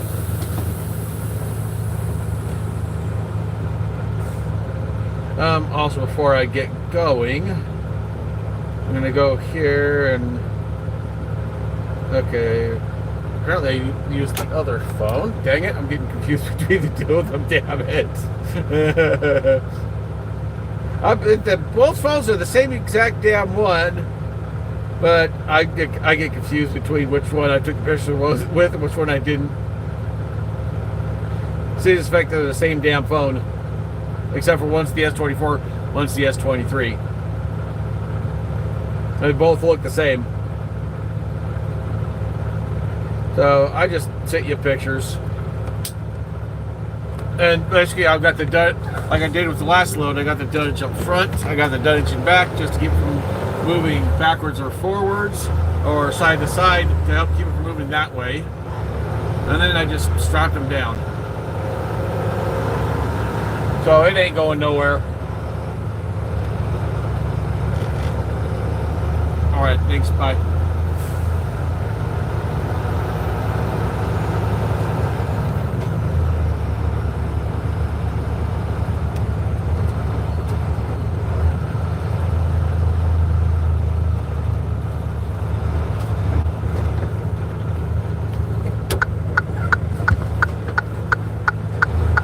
No! Shit.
two of them down.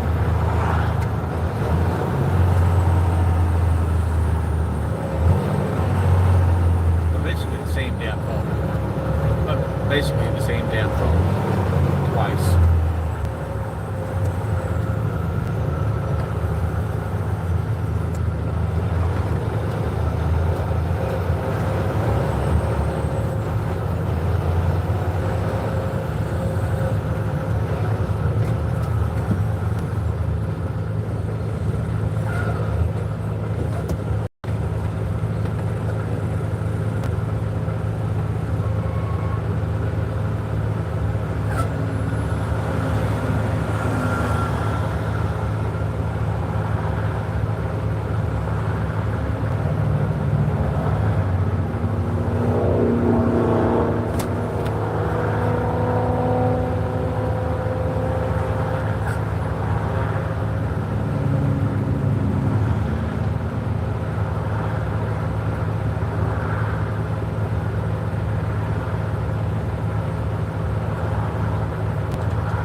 but we'll just stay on there.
Say goodbye.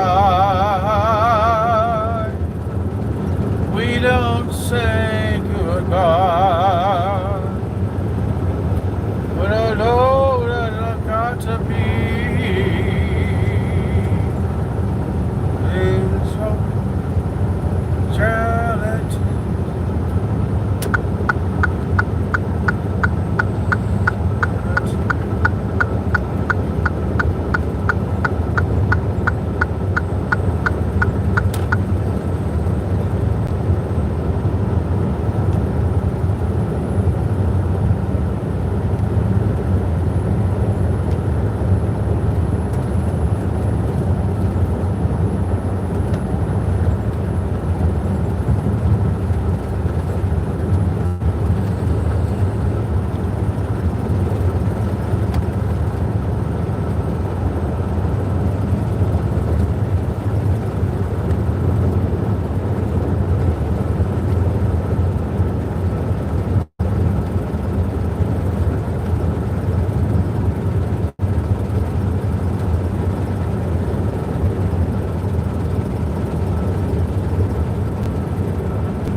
Oh, that wasn't a compliment. That was an insult, stupid.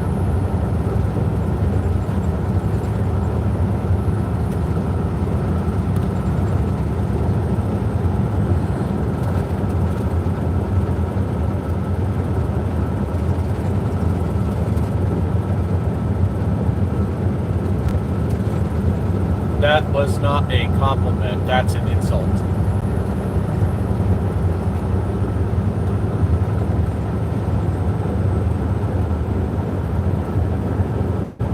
That was an insult.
Lift up your shirt.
answer.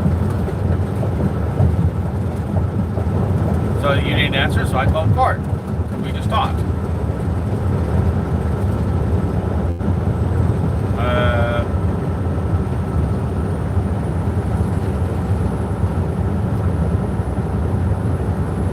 Because I wanted to hear from him.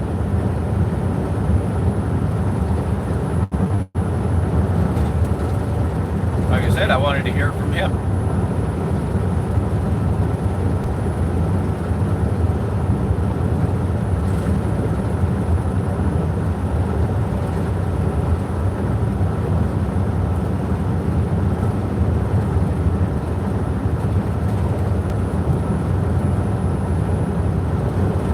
Yeah, I know. Yeah, he sounded miserable as fuck, basically not being able to work.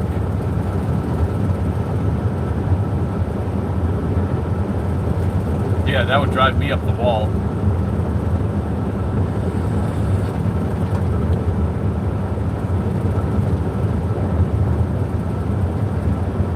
And yeah, I got 3 phone numbers. Because the S23 Ultra is going to be shut down. And yeah, actually having to be talking to you on the S23. The reason why it's going to be shut down as soon as I can is because I need the screen replaced and the battery replaced. So I started basically the whole insurance thing with T-Mobile. So in about a couple of months, when I get a chance to get back to Utah, I'm gonna have the S23 to Grant, and basically when he gets a chance, he's gonna take it in and start the process of getting the phone fixed or replaced, because the screen on it's going bad. It's getting all discolored and bleed burning, all that kind of crap. It's not cracked or nothing. It's just this screen on it's going bad. That's all. The battery's also not lasting as long as it used to, so it needs a new battery. Oh yeah, I still take care of my phones. None of them are cracked. It's just the screen's getting discolored badly.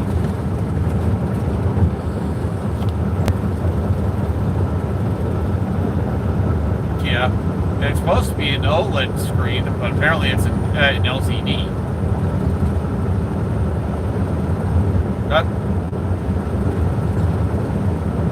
Yeah.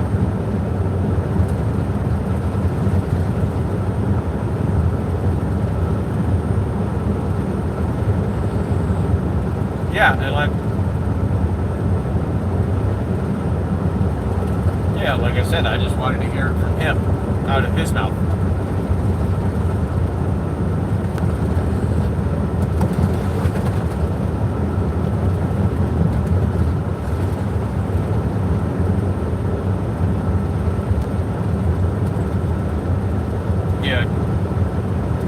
It'd suck if he's never able to go back to work. It would suck.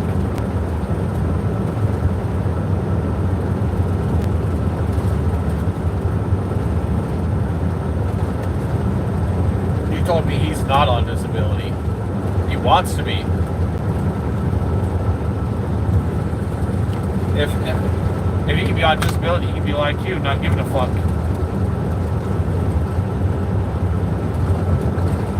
You go on disability and not give a fuck.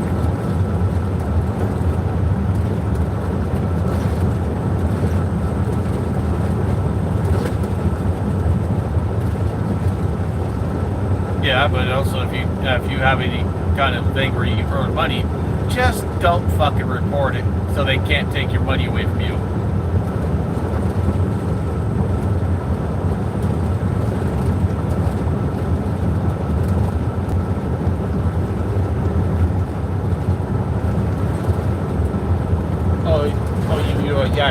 Yeah, what's her fucking this stupid face?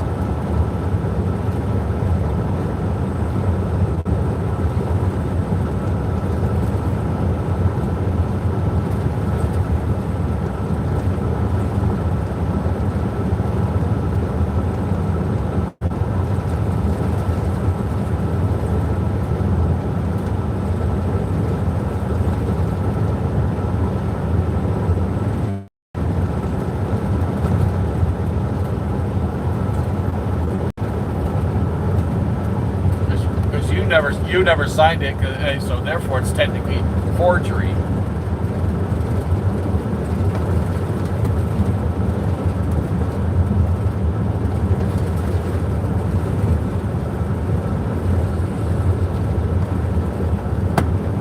She's now going to be fucked. Because literally all you have to do is tell the judge that you never signed the birth certificate. She did.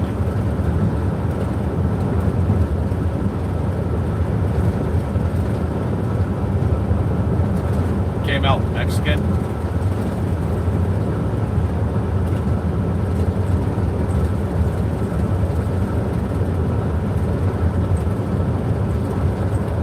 Sheesh.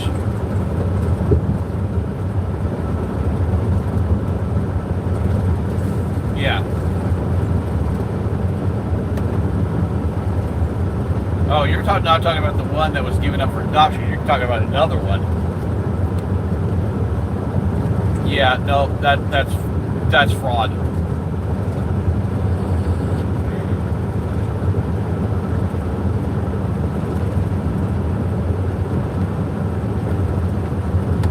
And that's bullshit.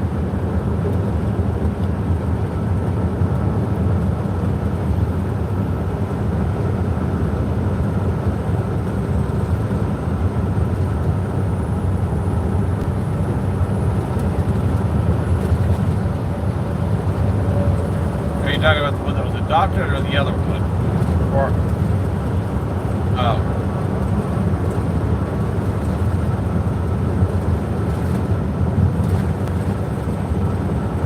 Not that it matters, basically the kid's got a better life now anyways, no offense.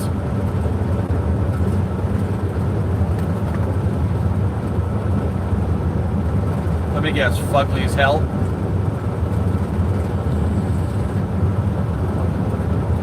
Like I said, fugly, without the fun part.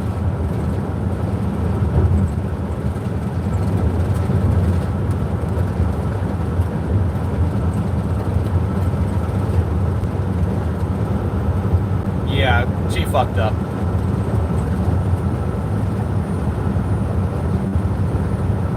Oh, let's just, and how much do I bet? Basically, they're going to try and put your fucking name on the birth certificate and try to make you pay child support. Watch, she'll try it and you know it. And then all you have to do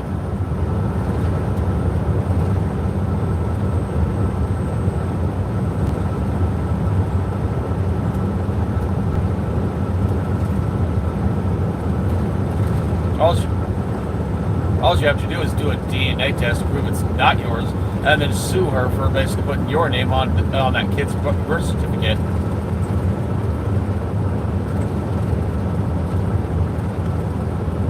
No, she doesn't. No, she doesn't. And here's why. No, she doesn't. Because if it's not your child, your name should not be on it. Period.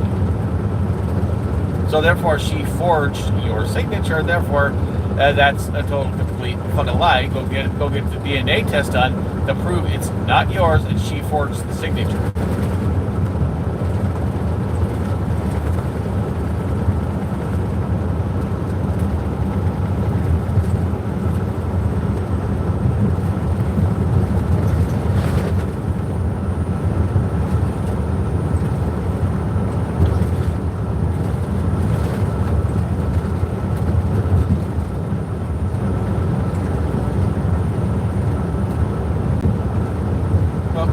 Not go fuck her in the ass, just go fuck her up legally. And then all of a sudden, and watch, all of a sudden she's starting to panic. I'm like, gee, bitch, I wonder why you're starting to panic. It wouldn't be because you're trying to fuck Galen up, fuck Galen out of something, or trying to screw him up. Yep. Just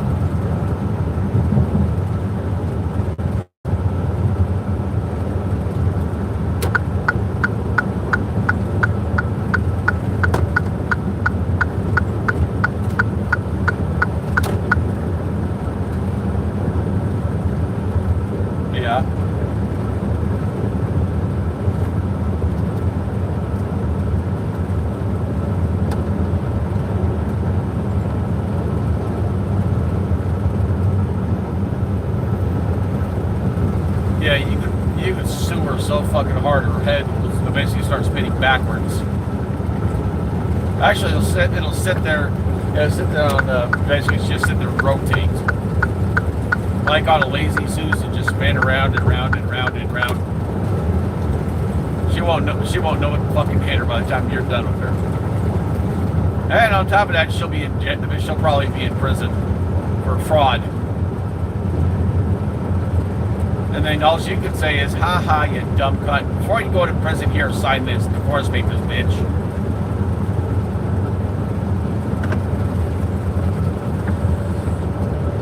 Oh, so they'll force her to sign it?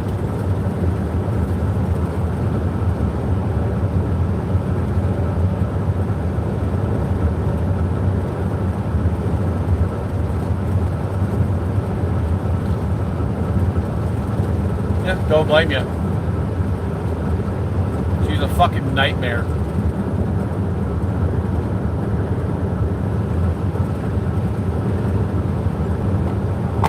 Yeah.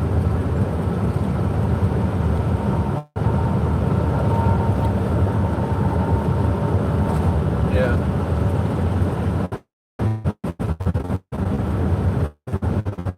I would have said.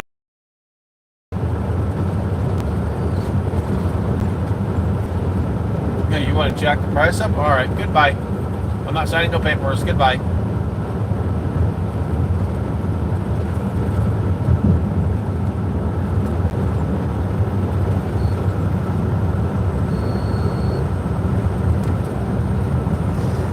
Yeah, you're not stupid. It's like when you.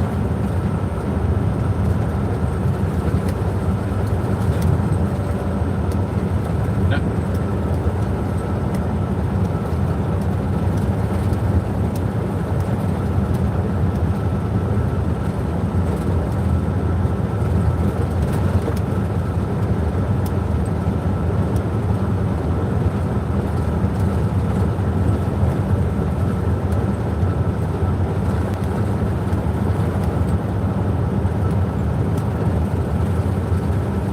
Yeah, he jacks the price up to 13,000. I'll be like, get fucked, stupid, bye.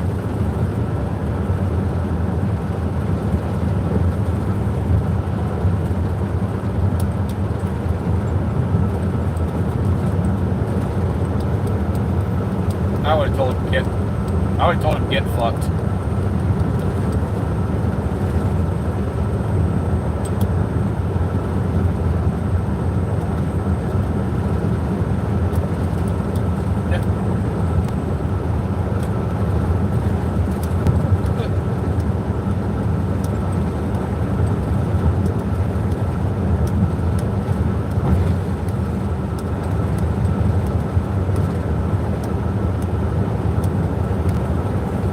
GMC Yukon.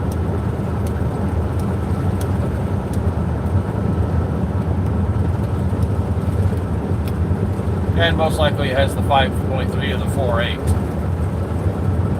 It's one of the two.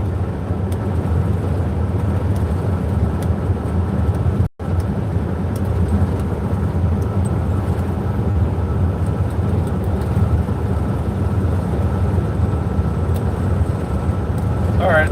It's like, alright, bitch, you can just sit.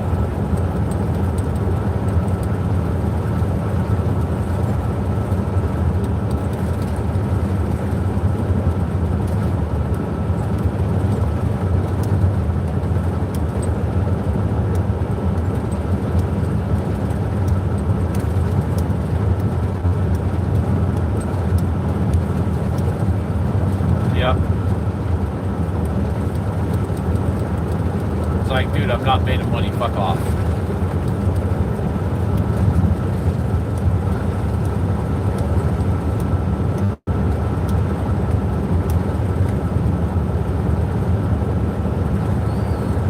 But she said the same damn thing I did. Get fucked.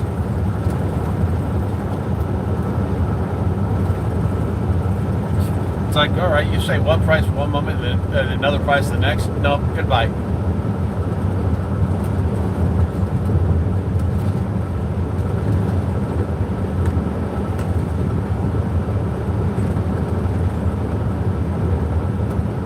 No.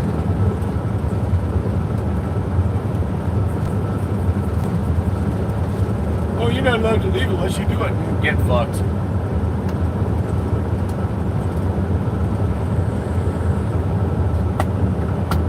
Yeah, that's called highway robbery. No, it's literally, it's called highway robbery. And then it's like, oh, you want, basically, you have to pay an X amount down just to go see it, and then we're going to jack the price up. Fuck you. Goodbye, fuck you.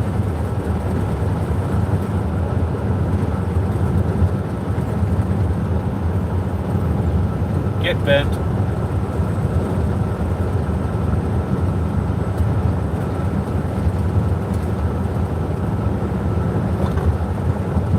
It's like, good luck selling it to some other sucker, because it won't be me.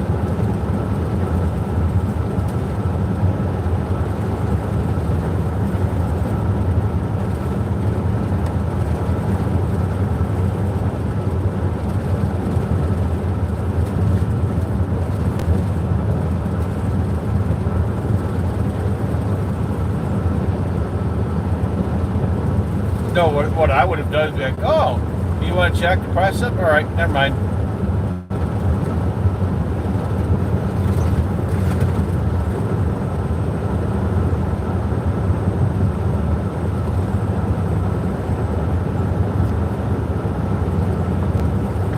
Yeah, basically, if he wants to sell it bad enough, he'd be like, all right, we renegotiate the price, and you agree to 25 or lower. Or not 25, 35 or lower.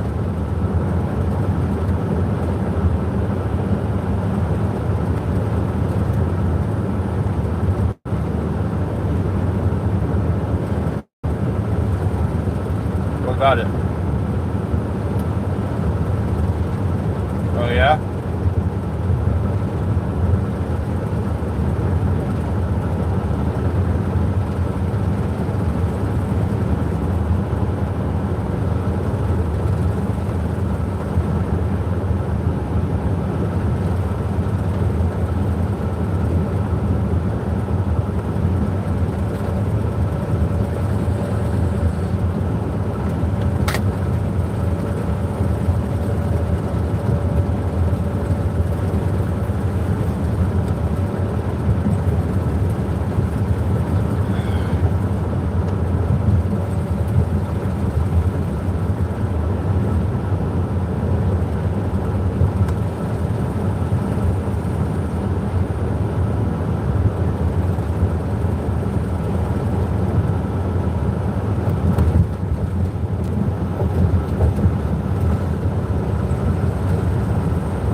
Basically, I took advice and I'm running with it.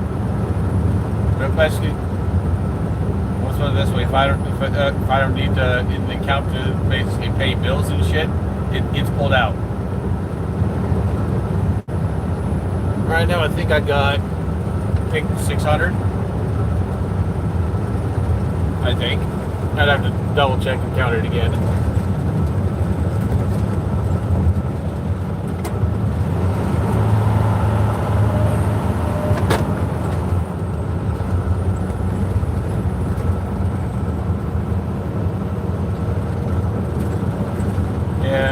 right now I'm planning on basically holding on to that money, and what I'm going to do with it is save it up and hook up myself an SUV or a pickup truck with it,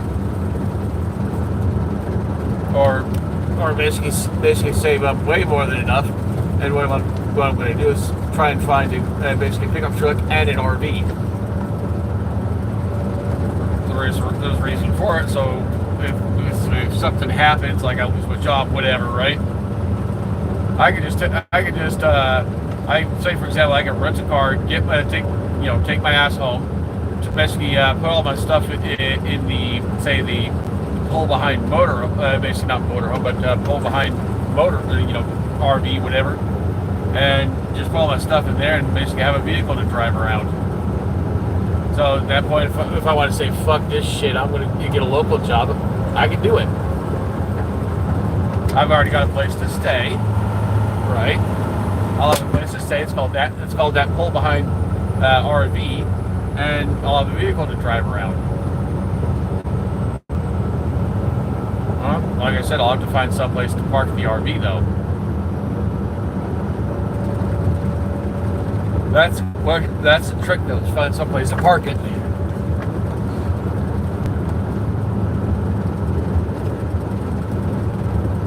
No, I said buy an RV.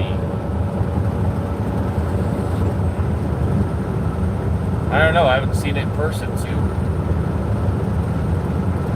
Just because she's a woman doesn't mean she's that fucking gullible. Come on now. Why isn't that dealers do that kind of shit? It's like, oh, you're a woman? You must not know much about vehicles. Here, let's jack the price up. What the fuck? Seriously?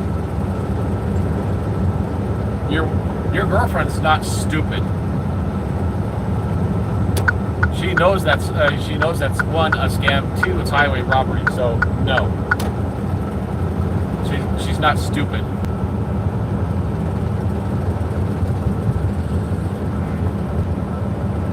Because technically, what that guy was trying to pull is what's known as a scam. Oh, you have to pay an X amount to come see it, or even test drive it. No, the fuck, that's not the way it works. If a dealer tries to pull that bullshit with me, I'll be getting back in my vehicle and driving it off their property. Wait, stop! Wait, we'll sell you the vehicle. I'm like, yeah, and you're gonna try and scam me the whole fucking way. Get fucked.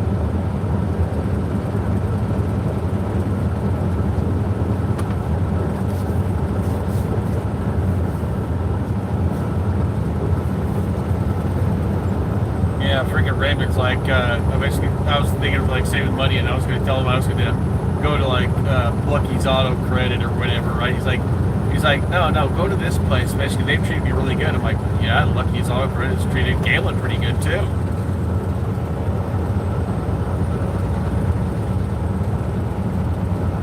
Well, yeah, and even on your first time, I bet you they treated you pretty good.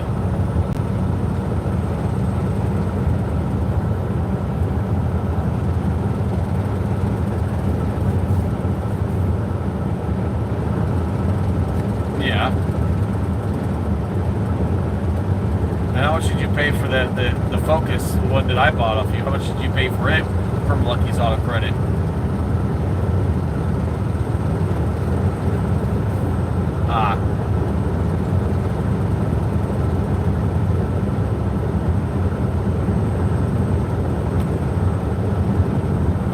Or probably more.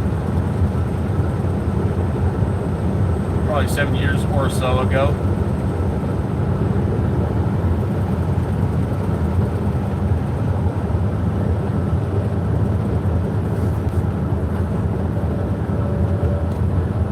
Yeah. That's always, they save a few bucks, and if they can't sell one, they send it back to auction. But what they should do instead of sending it back to auction is this is more guaranteed. Reduce the price and sell it to somebody else. If you still can't sell it, then send it to auction. But no, they just be like, oh, we're just going to cut our losses and basically send it to fucking auction. No, reduce the price enough to where it sells. Where people, somebody's going to want it because it's a good deal. Well, use your fucking brain. reduce the price enough to get it off your lot. That's all money in-house that they get to keep. Not sending to auction, have to pay a stupid fee. I mean, I'm not wrong.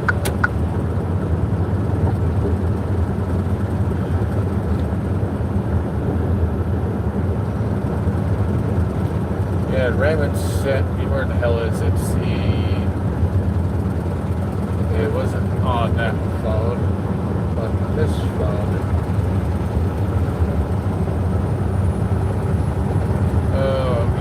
I think he sent it to me by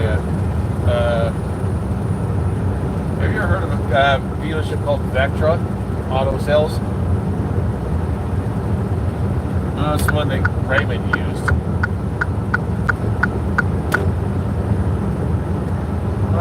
I'll basically go to whichever one that I can. Like, if it doesn't matter if it's Vectra or Lucky's Auto Sales, it doesn't fucking matter. If I can get a good deal on a vehicle, then fuck, I don't care which deal I get it from, I'll take it. But of course, I'm dragging Raymond along with me for one reason. Before I pull the trigger and buy the vehicle, I'm going to have him basically go through that vehicle, basically front to back, top to bottom, make sure it's good to go before I pull the trigger and buy it. Because he is my mechanic. I pay him to do things. So yeah, it's a bonus that one, yeah, he's my friend. Two, he's my mechanic. So best of both worlds.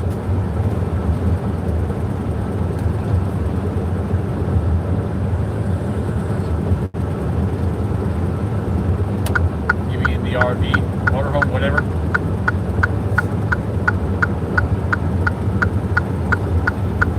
Yeah, because you know he's not going to try and screw you over. You trust him, so there you go.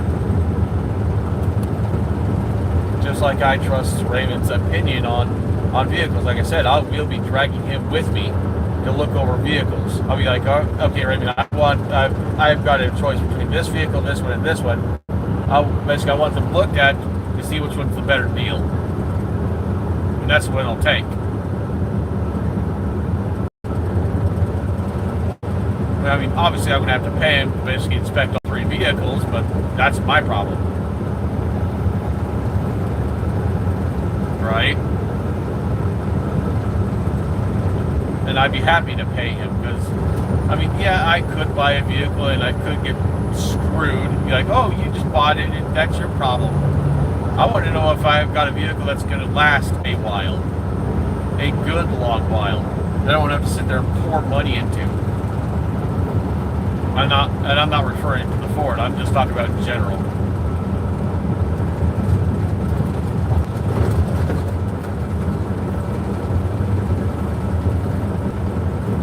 Did what you had to.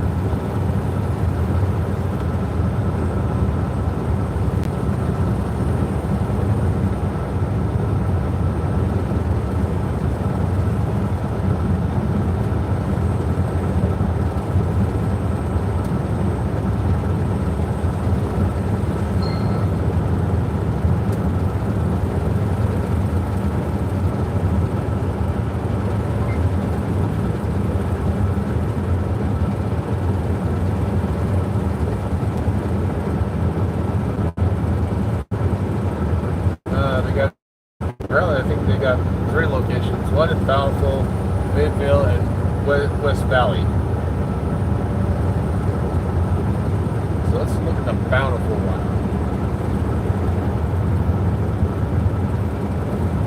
It doesn't matter. Ooh, what the hell? They got an Audi R8. They want 85 grand for it. Fuck off. Ooh, a 2006 Bentley? No, I'm good. Those things are money pits right there. The Bentley 2006 Bentley Continental, that's a money pit. No, I'm good. I mean, it's a nice looking car. It's just a money pit.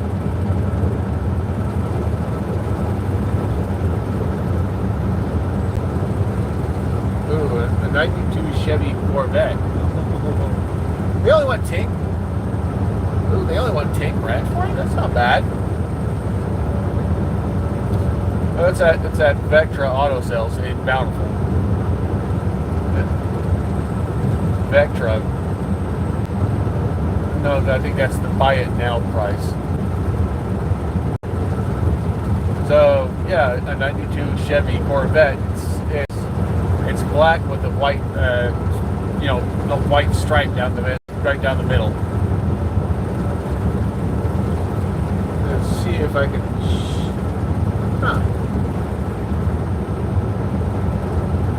Let's look on this one. Let's see if I can do the share. Seriously.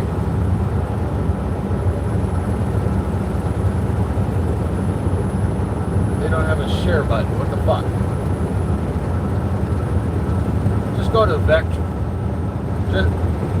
Just go to Vectra, VECTRA Auto Sales. Go to the Bountiful location online, and you'll see that '92 Corvette. Let's see if I can see what this does.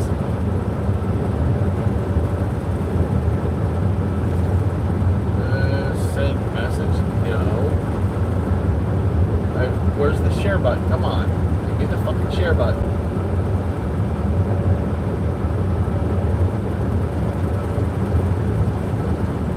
Maybe down towards. Nope. Fuck that.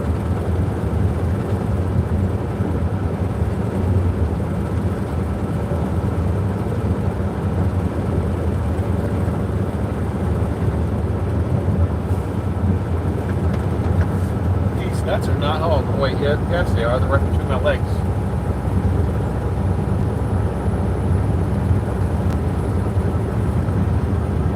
And apparently, the Bountiful location doesn't have very many cars.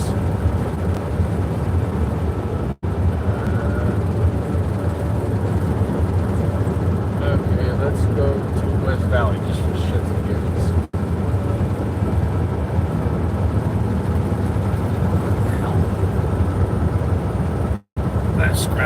I'm having to scratch my damn back. Vectra, VECTRA Auto Sales.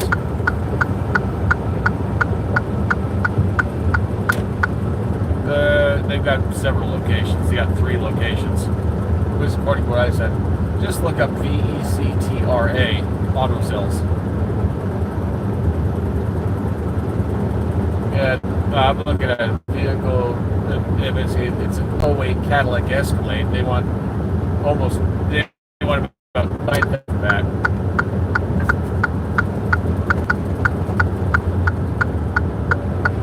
Chevy Avalanche. An 02 Chevy Avalanche 1500. They want 6 grand for that.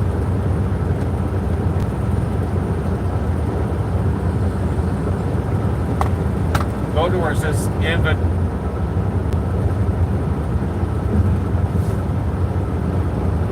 I'm looking at the West Valley one right now. West Valley location, this one they have online.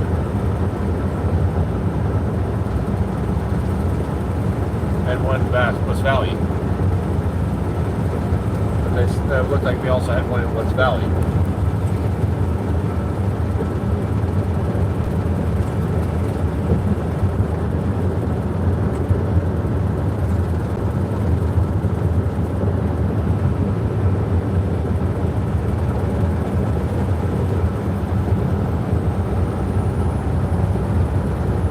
Bunch of little fuel snippers, not good. What the hell? A 2000 Porsche Boxster?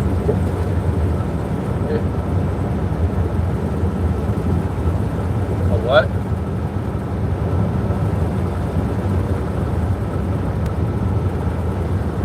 No, I'm good. Not for no 85 grand. Fuck that.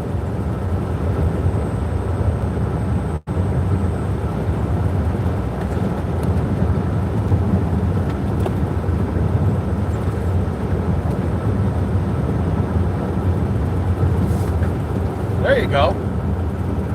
Get that for your girlfriend.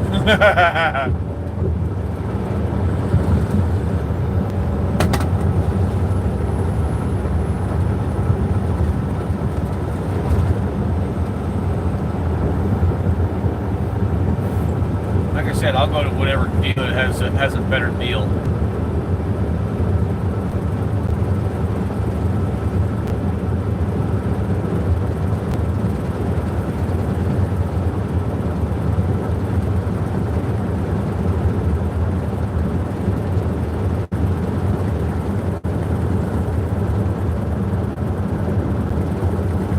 Where are you going?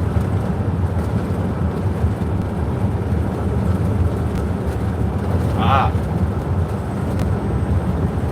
What play are they doing?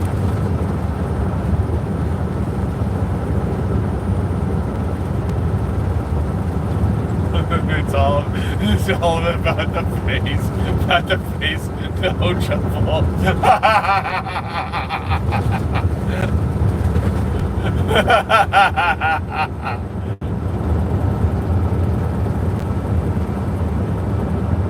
She what?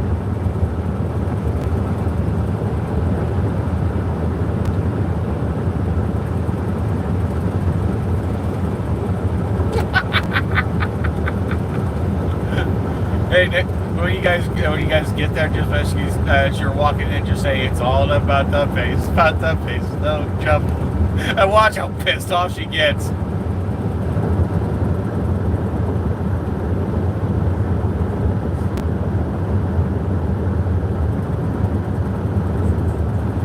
Oh, you know, if I was there, well, basically walking in with you guys, oh, you know damn good well I would do that. And then she'd give me this evil look like, how fucking dare you?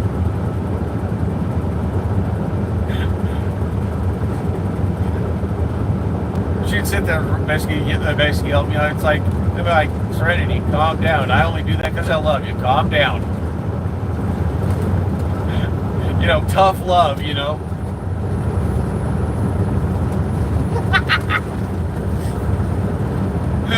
It's still funny. I don't care, it's still funny.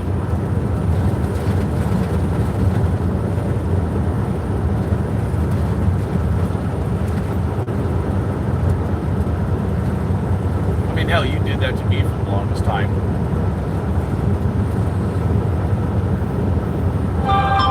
Only because I wanted to try and put a subwoofer thing in the trunk.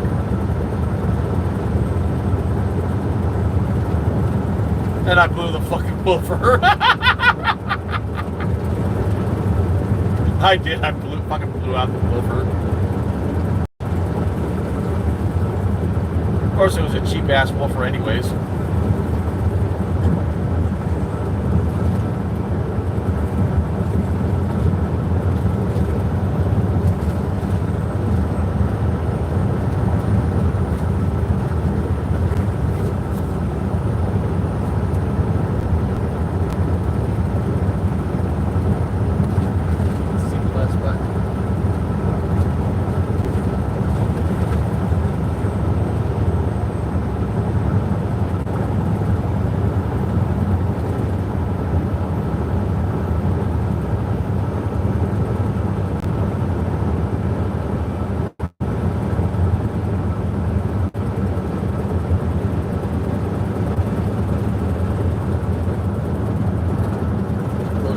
Website?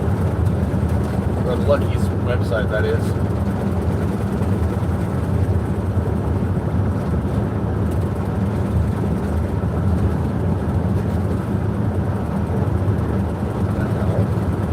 Site menu. France, probably, most likely.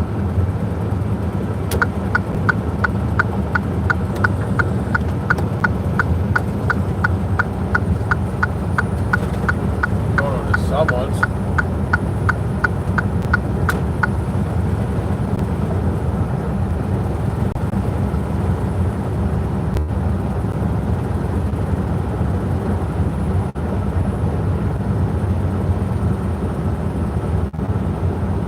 Let's see if we can narrow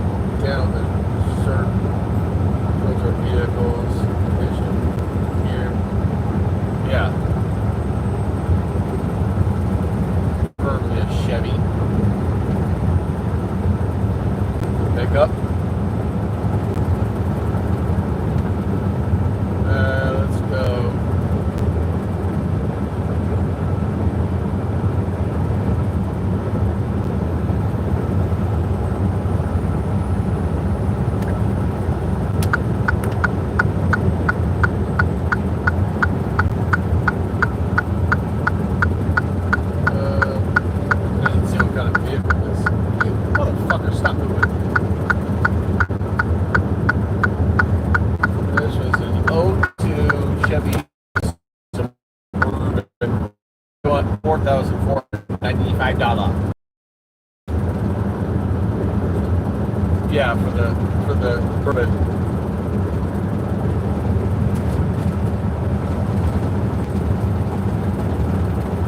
And like I said, I wanted a pickup truck or an SUV, not a car.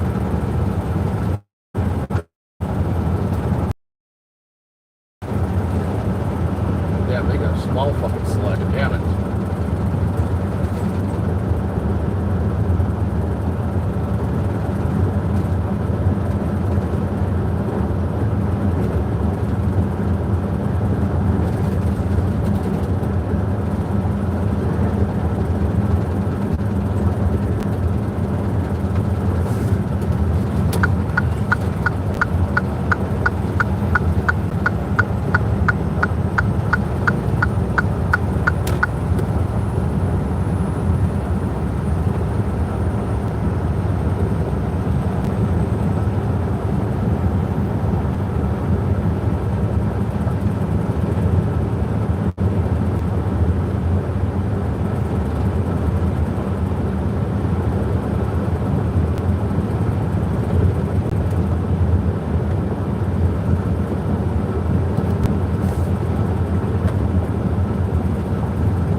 Oh God, I am not kidding you, dude. 2007 Ford Focus looks like the exact same one I've got. Shit you not. And they want $4,450 for it.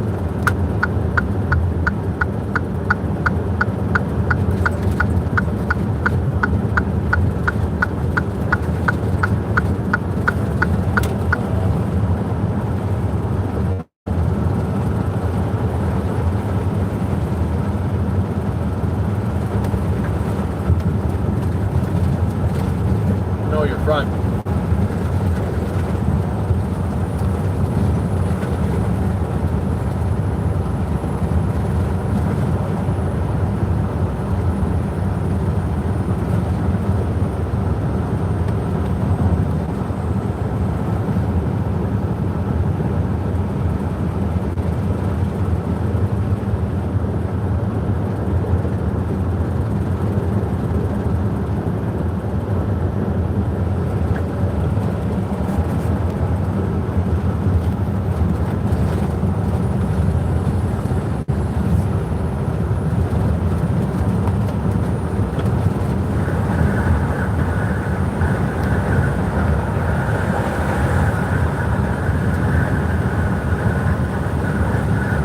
I was looking at Lucky's and they didn't have a very big selection, but Vectra has a much bigger selection of cars to choose from. And I was trying to just search for all vehicles, and it only had 2 pages worth. Like that's bullshit.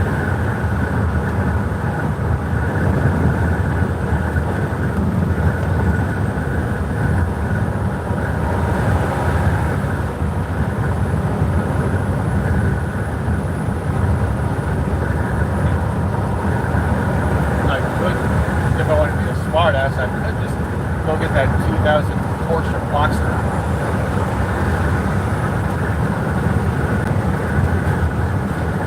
Yeah, they got a 2000 Porsche Boxster on Vectra's website. They want 11 grand for it, but still.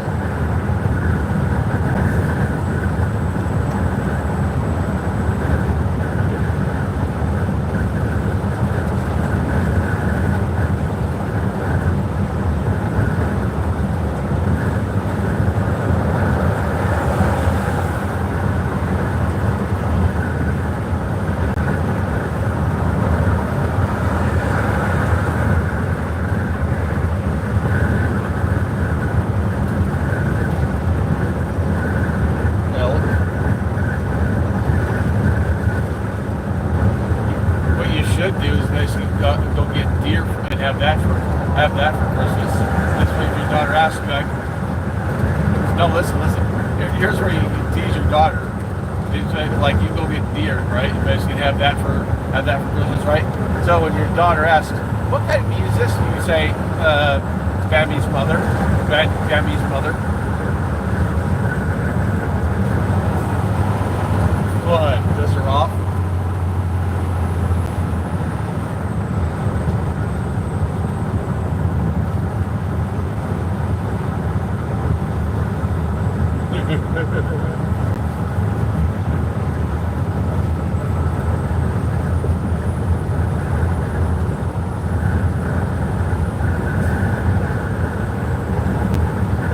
Yeah, I guarantee if I walk in there with, say, $5,000, they'll be like, "Okay, what vehicle do you want?" I'll tell them Chevy SUV or Chevy pickup for basically about 10,000 or lower.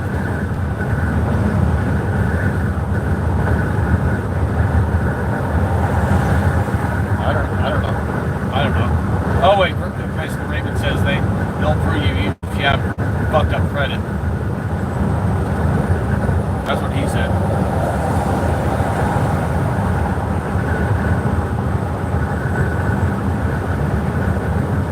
And I definitely have fucked up credit because the van got, basically I gave the van back.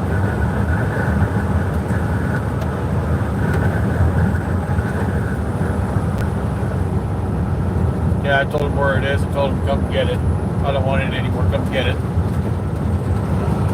But they try 543.10. Yep.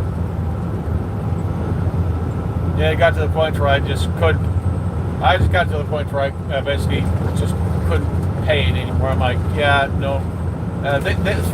Basically when I talked to them, told them to come get it, they're like, okay, we'll come get it from Tennessee. I'm like, the van's not in Tennessee anymore. They're like, where is it? I'm like, Texas. They're like, you moved to Texas? I'm like, no, I didn't move to Texas.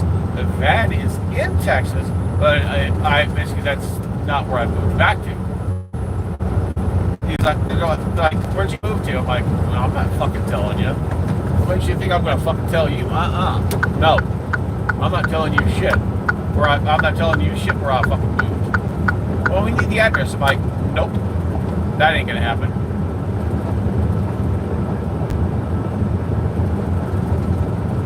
I told him pretty much where the van is and told him to go get it. I told him it's on CFI's property, go get it. And I talked to the guy that was kind of over that location, handed him the fob to the van and said basically, I can't make payments on this vehicle anymore. Basically, when the tow truck gets here, bring it out to them. They're like, okay. Kind of turned into a headache. Well, kind of turned into a headache. That basically I had to sign a release so they could turn the van over to them. I'm like, I shouldn't have to, but I told you, gave it back to them. So the tow truck came there, couldn't get it, they left. I basically signed that release and basically told them, okay, send that tow truck back again. Turned out I had to deal with a little bit of a headache, but send that tow truck back, they'll get the van this time. They're like, okay. But they're like, you're gonna have to pay for the tow. I'm like, no, the fuck I'm not. I ain't paying you shit. Come get the van. When you send it to auction, make sure you sell it for enough to not only recoup your fucking money, but also pay for the tow. Problem solved. I am not paying for a fucking tow. It's your guys' van. It's your guys' responsibility. Go get your van. They did not like that answer. And I haven't heard a damn thing from them. Because they got to the point where they're constantly calling me every freaking day, several times a day. I got sick and tired of it, changed my number, and haven't heard from them since.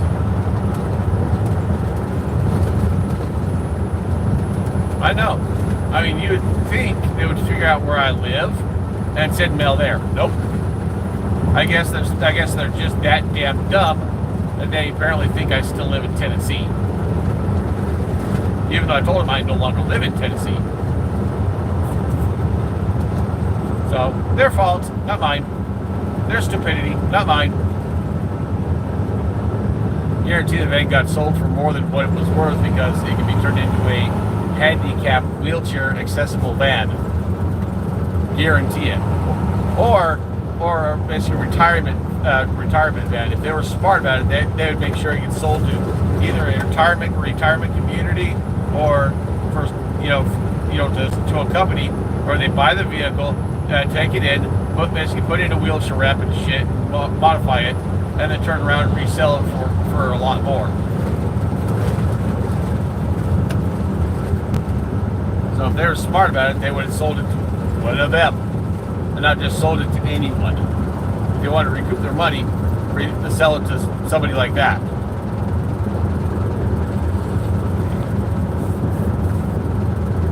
In fact, I'm actually tempted to call Pete and see if Westlake Financial has basically been sending mail to that location in Tennessee. Really fucking tempted to see if they've been doing that. And if they have, I'll just basically tell Pete, whenever you see basically the mail for Westlake Financial, put it in the trash. Put it where it belongs. Yep. Well, I mean, you're going to do basically, yeah, you can do that so many times. They'll just keep sending it. So basically, at that point, what's the point? Just fucking throw it in the trash. Because they're just going to keep bombarding Pete with all that mail. So I'll just tell them, just throw it in the fucking trash. They're not going to let up. Throw it in the trash. Do what? What?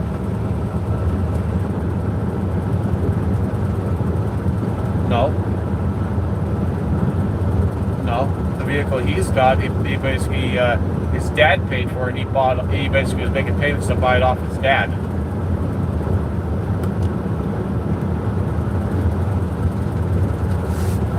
No, it was more of a, kind of a verbal bash between me and TJ. Peter's good. He's okay. Basically, I've got nothing against him. It's his father that's so fucking cake-headed, it's not even funny. So, no, Pete's cool. I've got nothing against Pete. Or just Peter. I don't have anything against his brother. I don't have anything against his sister.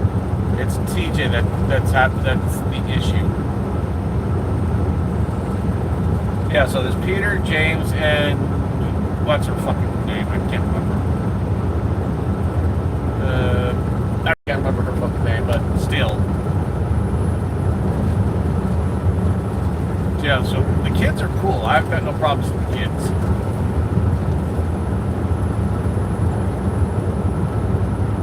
It's TJ that's fucking pig-headed as hell.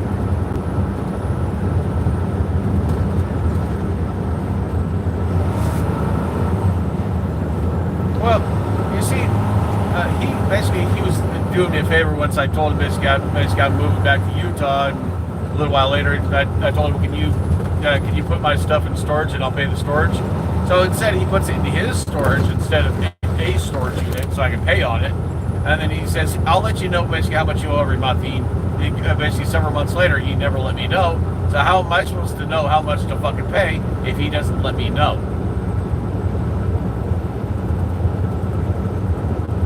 Got what I needed immediately out of there. Stuff that I needed immediately. The rest of the shit, I just said, fuck it, I'm done. I walked away from it. So, yeah. I actually told him, I'm like, dude, how am I supposed to know how much to pay you every month for a fucking storage if you don't tell me? It made him just started going back and forth. I'm like, apparently this conversation is going nowhere, dude. Apparently you got a stick up your ass. I'm like, this conversation's going nowhere. Fuck off. If you wanted to use some common sense, it's like have a normal conversation. Have a normal level-headed conversation. Don't get all bent out of shape over stupid shit. I mean, seriously. like, seriously, calm down and let's just talk normally like adults. Not act like a bunch of fucking overgrown children. I actually said that to him, and I think that pissed him off.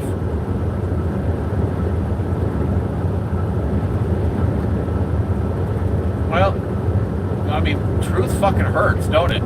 Don't act like a fucking overgrown child. Act like a fucking adult and have an adult conversation. I called him out on that and it pissed him off real bad. Basically, I was calling him a child.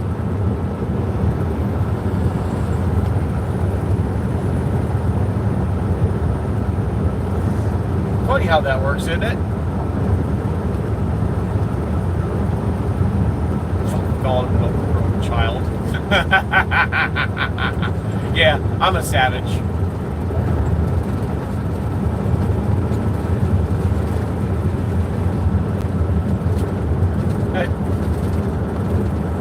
Funny thing is, he's telling there's numerous times where he told me to stop acting like a child and act like a fucking adult and have an adult conversation. The moment I reversed it on him, that pissed him off.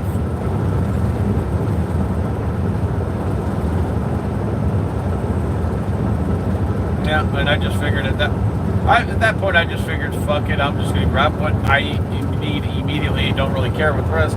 Grab what I need and get lost. Because I knew it was only going to get worse. He was just going to let it just be a full-on fucking argument.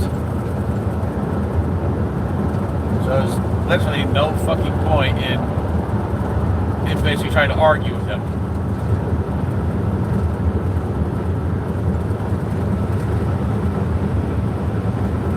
Oh, that's her name, Gracie.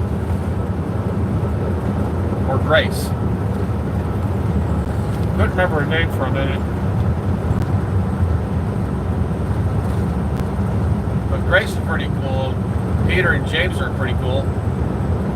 The wife, basically, Angela, basically TJ's wife, she's pretty cool, but TJ acts like a fucking child. Makes me wonder why the fuck she stays with him. Maybe she likes his childish behavior.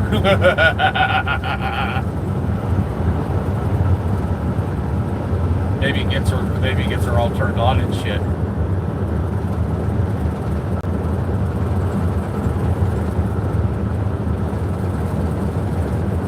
No, I'm talking about TJ's wife. You're talking about basically that dumb cunt you married. Said you had somebody that acts like that. Yeah, your fucking wife you're trying to divorce. She definitely acts like a fucking spoiled little brat of a child. Psycho bitch. That's all she knows how to be is a psycho bitch. Whoa. Freaking traffic jam.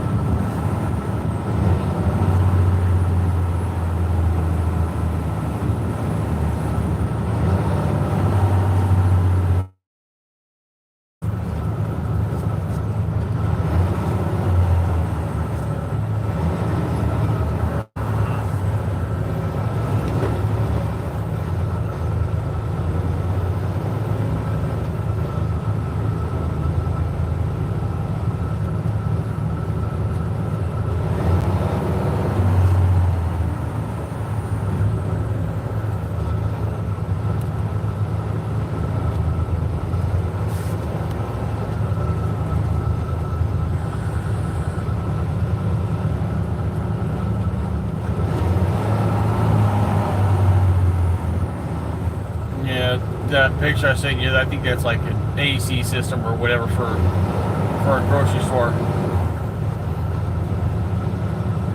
Oh boy, let me tell you what.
ho and shit.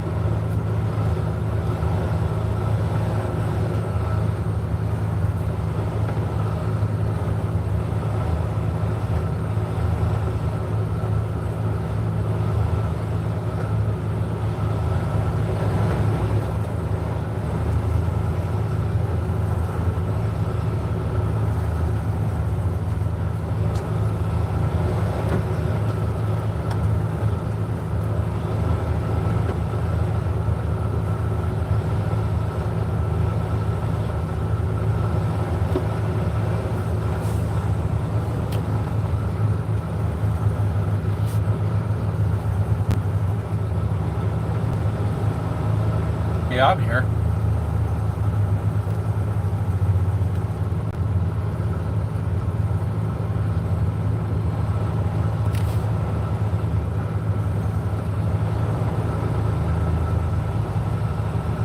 Yeah.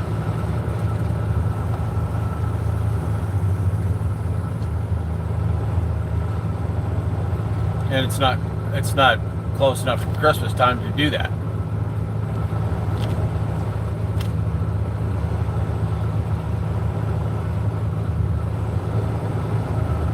Yeah, it was me and you are the only ones that got to know that.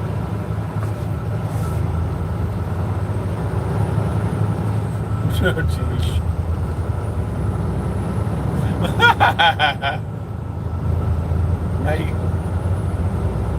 That's what I was about to say.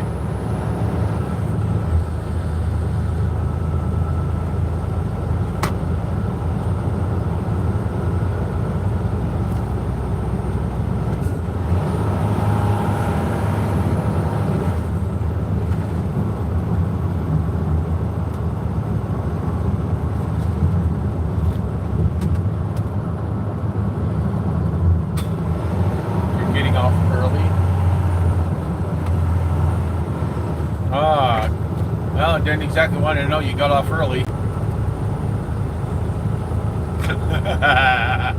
It's only something you and your girlfriend get to know.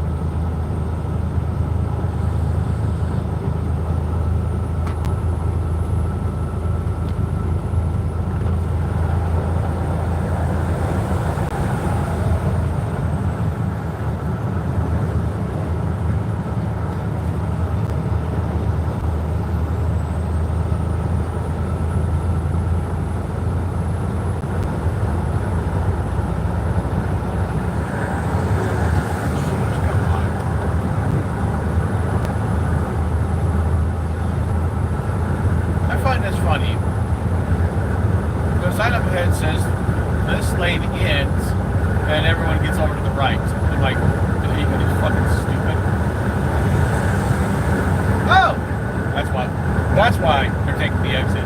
That explains a lot. Like I said, most of them exited except for one.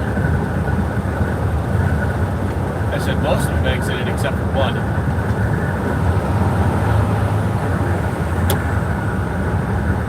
You want to be stupid there, dum-dum? Alright. You want to cut me off? Alright, I blind you. Turn on my high beams and I blind your ass.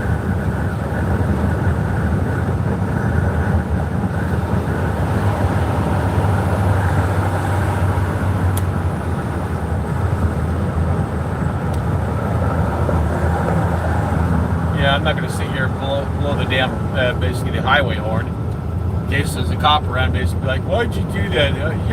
Here's a ticket for road rage. No, I don't need that. So I'll just turn on my brights. Getting there. It's almost dark. I mean dark.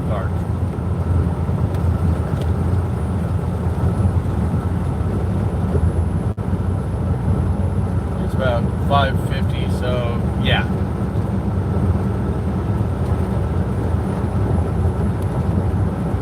$728 miles from the drop location.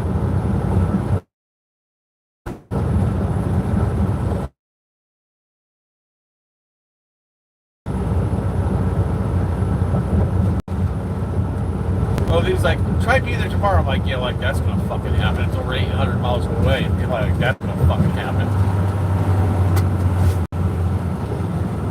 Unless you want me to run completely over my logs, I don't fucking so. I got 3 hours 47 minutes on my clock, but I'm not going to use it at all because I'm driving towards the East Coast, so parking is going to be limited here shortly.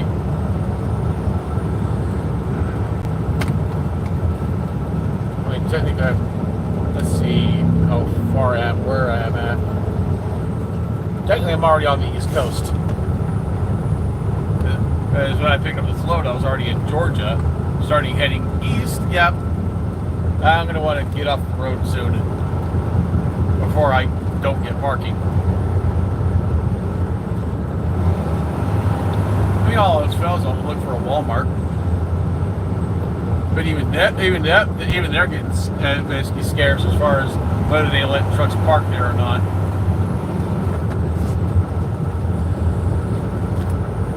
There's a few that let you.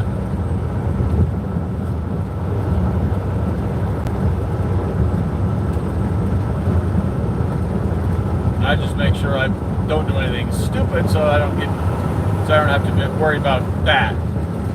Like when I go buy stuff, if I need to throw some away, I'll walk to the trash can and I'll throw it in the trash. I'm not going to give them a reason to get pissed off and say, don't come back on our property again, or get banned permanently from all Walmarts. Yeah, I don't fucking need that.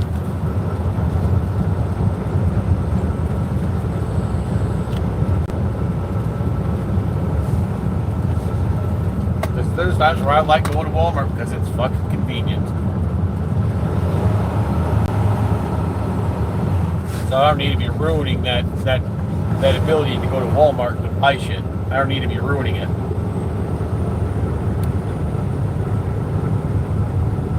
Not at all.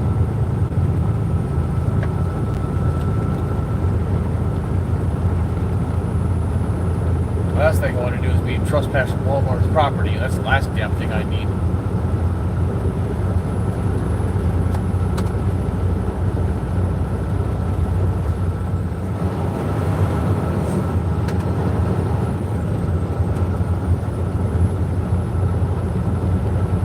Yeah, I was staying away from a certain vehicle because he's driving down the road with his headlights on, but his taillights are not on unless he applies to the brakes.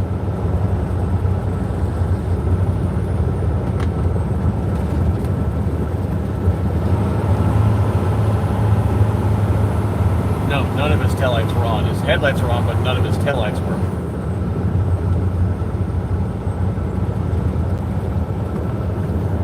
So let's see how full this pilot is. Probably not. Oh, surprise, it says many. I'm not stopping. I'm going to get further.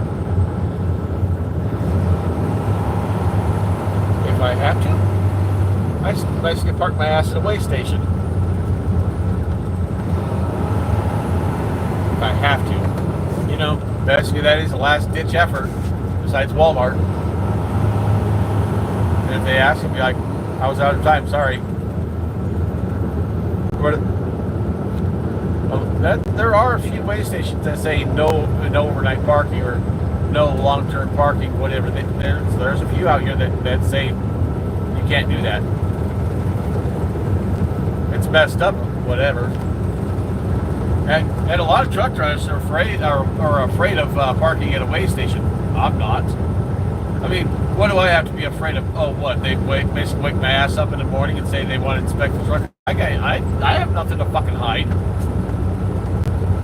So what do I have to be afraid about? Seriously. The truck's legal. I don't care. I mean, at least I don't work for Hobo fucking Joe no more. If I was working for him, I'd definitely not be stopping at any way station. He doesn't care. He just doesn't fucking care. No, he just doesn't fucking care. He neglects his truck and his drivers. Well, that too. He just badly neglects his vehicle. So if I was working for him, I would be stopping at no way station. But I'm glad I don't work for him anymore, so I don't have to worry about that shit because he's in hot water with DOT. And I do mean hotter than CR England hot. Like one more major fuck up, he's gonna get shut down. the whole company. Yeah.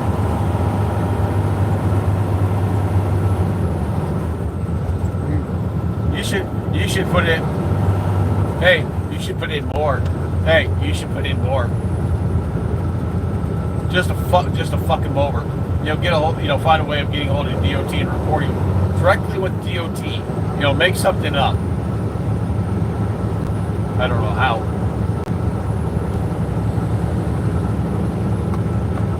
Oh, if I could make a report with DOT themselves, I'll just be like, oh, I'm not going to just stop at, oh, they cut me off. No, fuck that.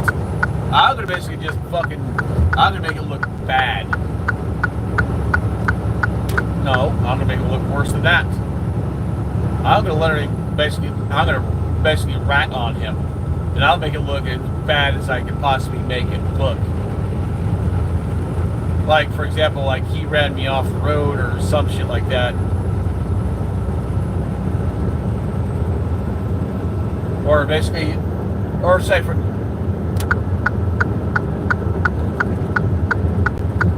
No, I just have to basically say a truck number and then basically say, oh, his driver, basically one of his drivers hit my vehicle.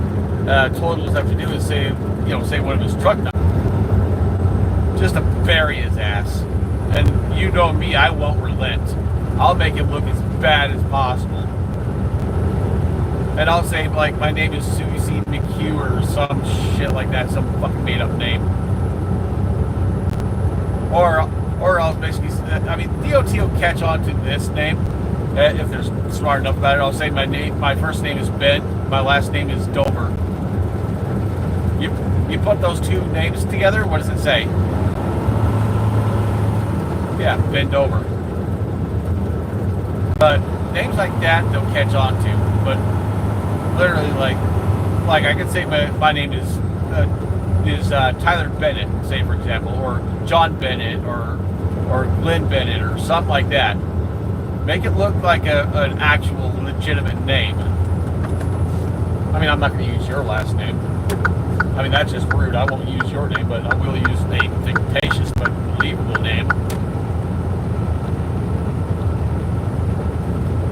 And if I could, I'd just find a certain location, say for example, like where it actually has an actual police report. If I can find a police report online of a hit and run involving a semi-truck, I'll just basically say that basically use that reference number for basically saying that it was his vehicle that did it.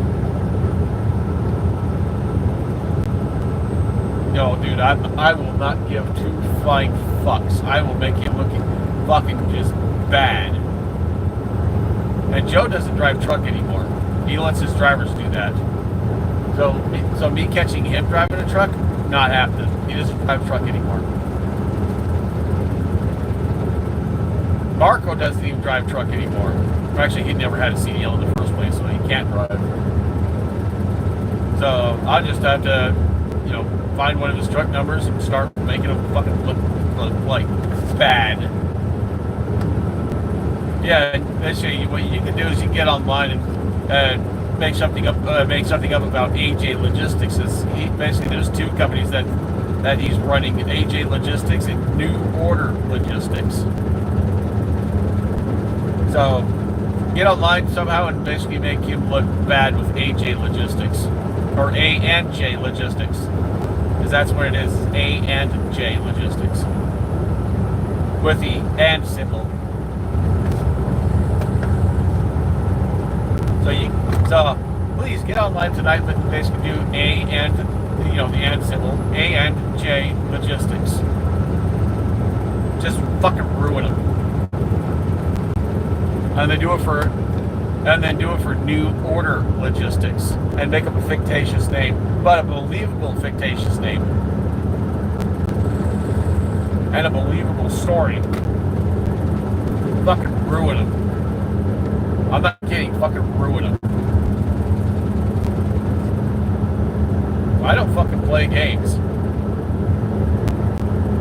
When I want to ruin somebody, I'm going to ruin somebody. And I've done that to Joe twice. Actually, think I don't remember how many times I've done it to Joe, but I've definitely fucking heard him numerous times. Financially.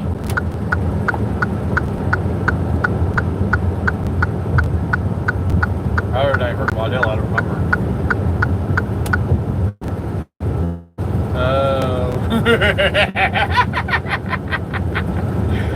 I remember now.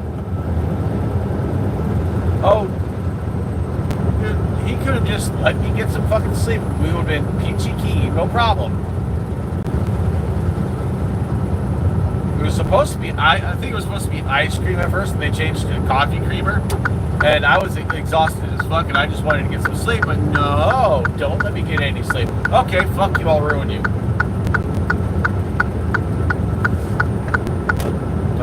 Oh, there's no denying it either. I did it deliberately. Oh, and I cost him big time on that one.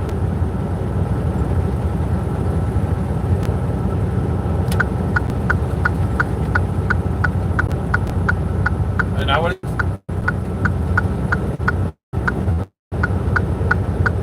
You should have told him. You should have let him get some fucking sleep, and he wouldn't have done that to you.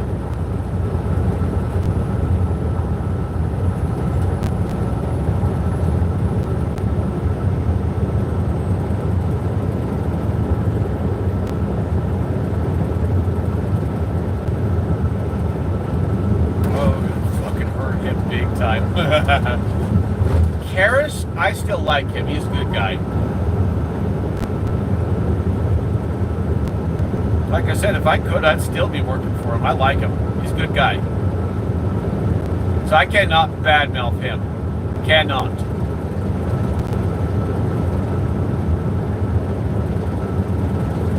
No, with me and him are pretty cool. If I told him I'm exhausted, I need some sleep, he'd be like, all right, get some sleep and get going. He did. He was cool with me. I mean, there's times where I understand, yeah, I had to push it, I get it, but when I'm really, really tired of this, he's like, yeah, go get some sleep. Basically, Waddell didn't give a flying fuck. He just pushed me and pushed me and pushed me. And didn't give a single solitary fuck. And that's his problem, not mine.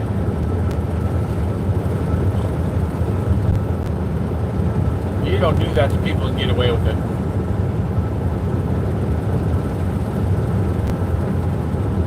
So if anything, he fucked himself in the end.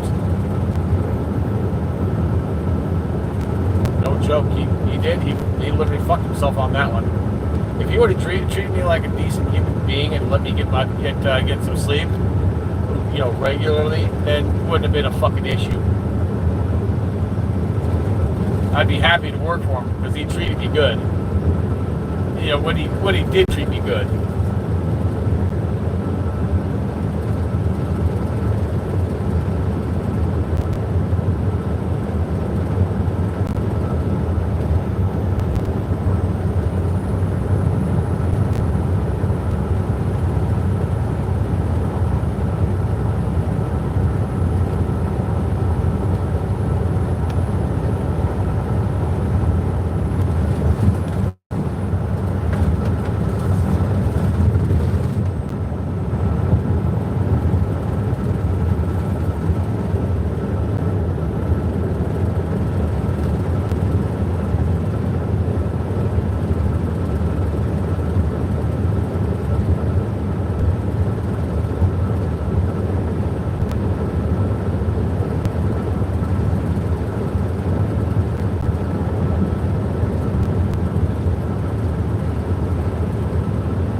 Parking's starting to get limited quick. Because I'm looking way far ahead. I'm using trucker path and I'm looking way far ahead as far as how many parking spots are being reported as full, empty, whatever. And a lot of these say some, and there's some that are saying full. So I'm gonna find some place. Okay, here's one about 85 miles away. It says many, but that's what it's reporting right now. That's Randy's Grand Central Station. That sounds strange, but it's a truck stop. So, yeah. I'm trying to kill miles right now.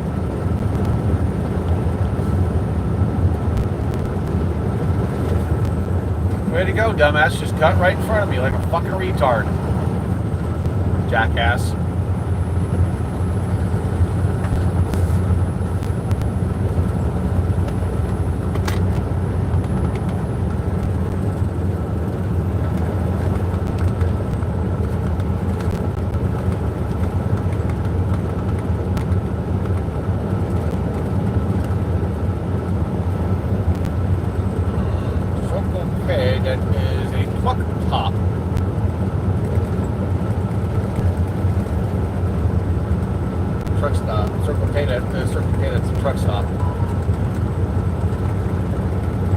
That's not far enough out.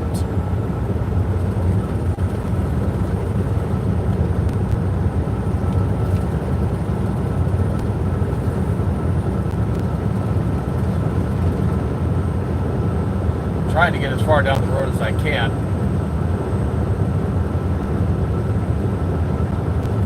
Because I want to kill as many miles as I possibly can.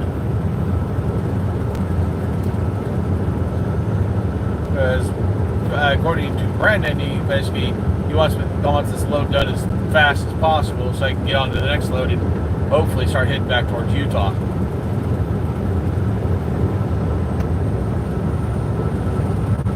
Well, he's trying. I can't blame him for it. He's trying. He's definitely giving it his best. So I can't blame him. Yet. Being the definitive word there, yet.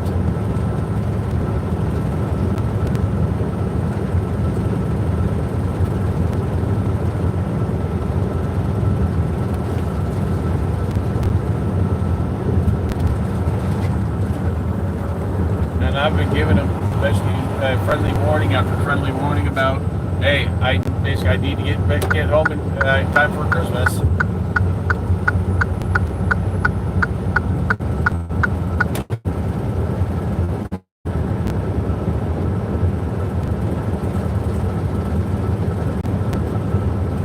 Once I get that load for Utah, I'm hauling ass.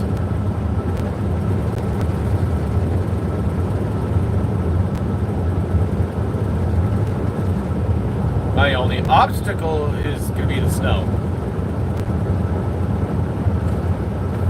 Well, one of my obstacles is to be like the winter conditions.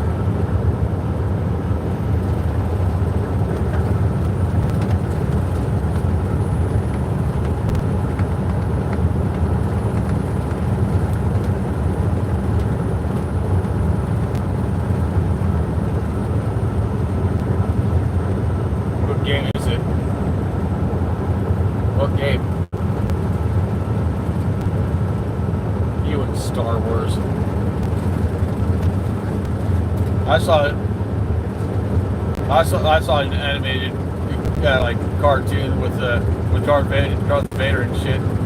He's like, Luke, I am your father. He's like, no, I am your father. Huh?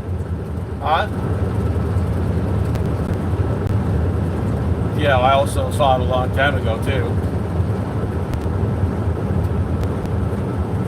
Yeah, I thought it was funny as fuck. And then I sent it to Raymond. He cracked up laughing. a Star Wars person too. I'm like, not me. I'm not a Star Wars person. I'm a Star Trek person. I'm a Trekkie. He tried numerous times getting me into Star Wars. I'm like, yeah, just stop. Seriously.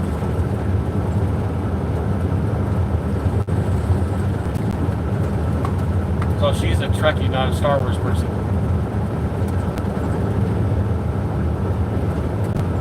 Yeah, so me and you and her are Trekkies. Yeah, I'd rather watch Star Trek anyways than Star Wars. Because the main reason I don't like to watch Star Wars is because it's confusing as fuck. And you got the first one that came out, the second one that came out, and so on and so forth. And I've watched them, and I can't figure out how the storyline is supposed to be. Raymond tried to explain it, like you watch this the whole first one, and then you watch part of this one, and then you jump to this one and that one, and I'm like, that sounds like a fucking headache to figure out. No, thank you. And he figured it out though, basically how to watch it in sequence where it makes sense. I'm like, yeah, no, I'm good. That sounds like more of a headache than just no.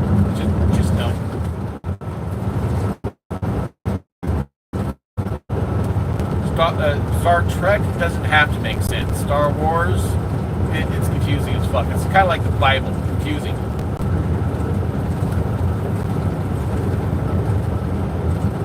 But to a degree, I could follow along with the Bible better than I can Star Wars.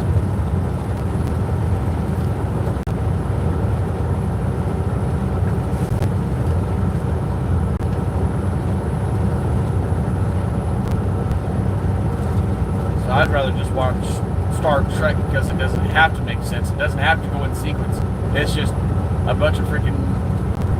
It's just a TV show that just came out. It was about whatever. It didn't have to make sense. It didn't have to follow the storyline.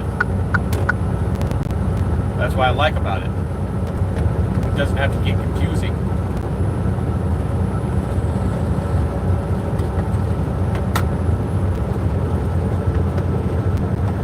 And Star Trek is, like, for example, Star Trek, it's more based off of reality rather than Star Wars. Now, like, for example, if basically there was a bunch of, like say, Elon Musk actually got a whole bunch of people to go into space, to go to a different planet, or they started this whole intergalactic, basically society, whatever. That's basically Star Trek is based more off of reality than fucking Star Wars. In my opinion.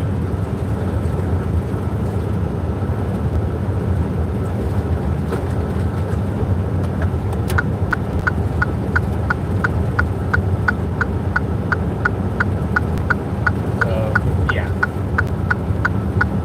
Trekkie I am.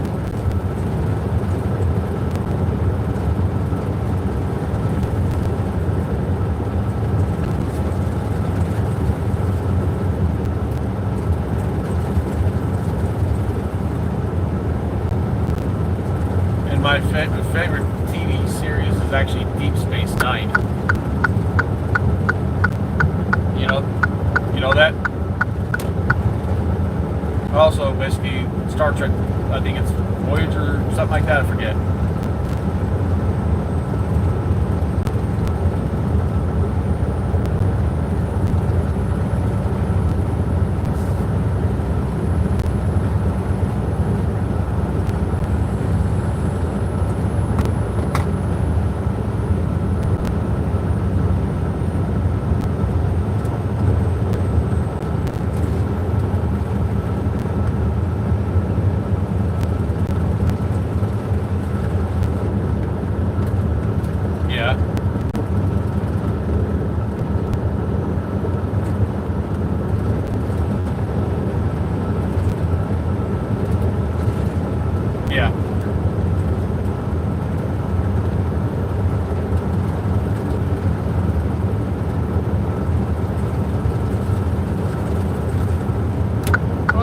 What you do is you go grab a spark plug, take that, basically separate the white filament stuff basically throw it on the ground, break it, and just take one of those little shards, basically chuck it at the window, and it basically doesn't matter which one you throw it at, it'll break.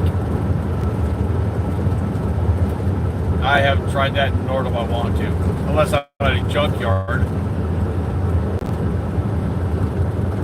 If I'm at a junkyard, yeah, I'll try it. But it's gonna be on a vehicle no one really is gonna give a two fucks about. Like a Geo Metro or something like that. A vehicle that no one's gonna give two fucks about.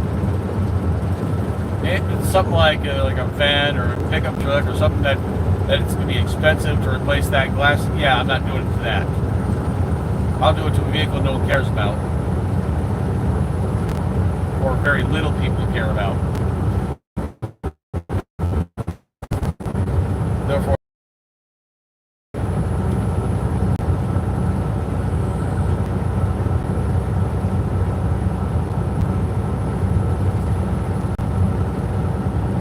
of course, the trick is to do it and not get caught. That's the trick. Because if you're caught, you're gonna have to pay for that window.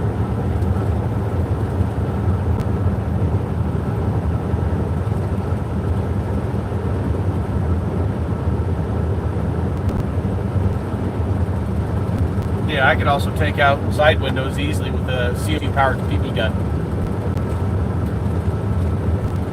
I mean, you gotta realize it's a little teeny tiny pebble or a pellet, whatever, that's going at a certain speed. Yeah, it'll take out a window real easy. Now, is it gonna collapse? Probably not. I don't know, but I'm pretty sure basically little metal, BB. I'm pretty sure it'll easily break it.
Base station goes.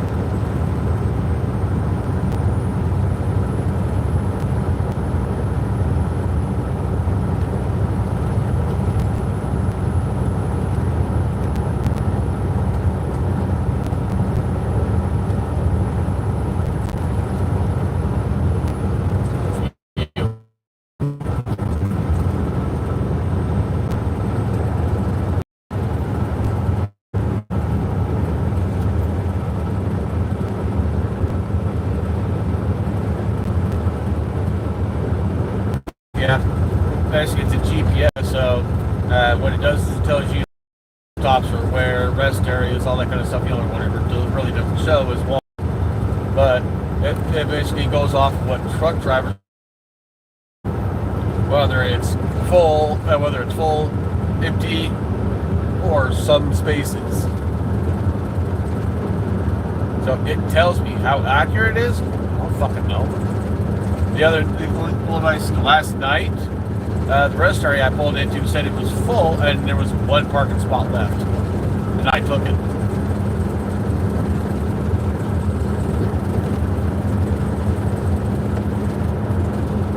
Funny thing is, there was a truck driver right behind me, and I freaking pulled into that spot, and I guarantee he was mad because I took it. Tough shit, right?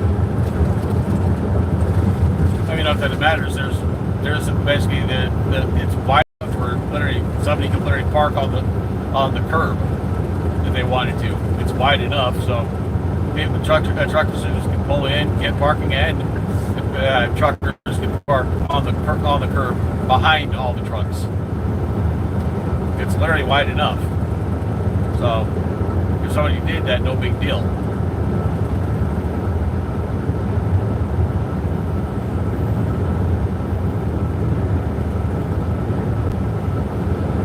And also didn't see any signs along that curb that says no parking. So obviously it's permitted.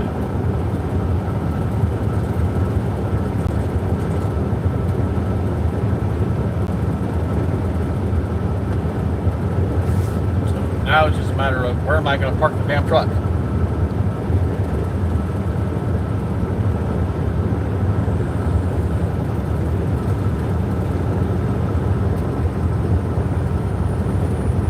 Obviously I should be off the road right now, but still, I'm trying to kill some miles.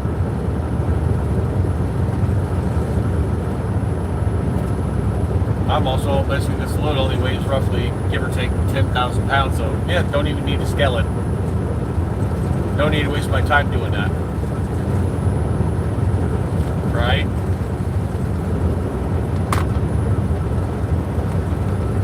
And apparently it's, I think it's AC equipment or basically equipment for a refrigerator or something. I don't know. It's a refrigerator type of unit that goes onto a roof of a building. I mean, you saw the pictures.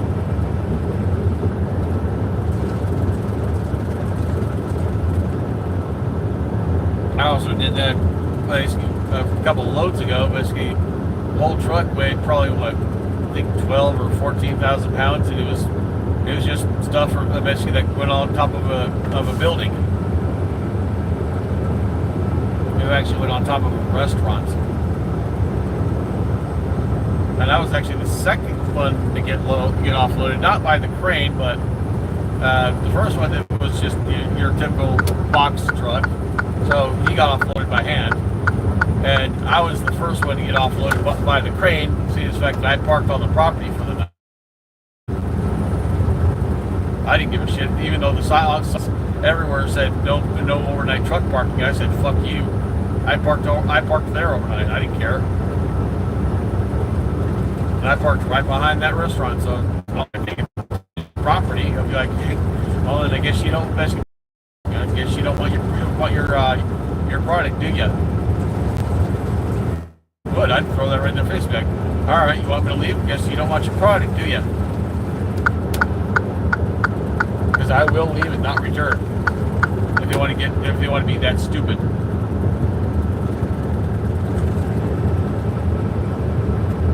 Oh, that usually will shut 90% of them up when it comes to morning deliveries. Although it didn't matter, freaking Walmart said it had overnight picking. It was literally right next door. So, wouldn't have mattered. I wouldn't have to go for it. All I have to do is go to the front of the building. Go to the front of Walmart and park. Wouldn't have had to go for it.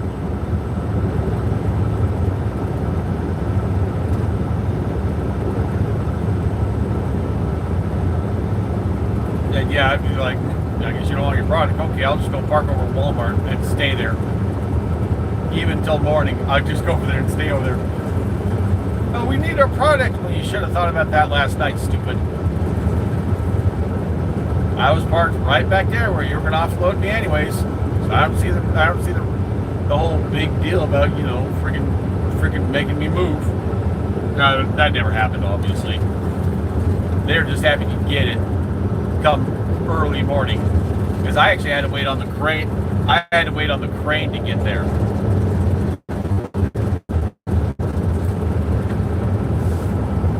So it wouldn't have mattered anyways.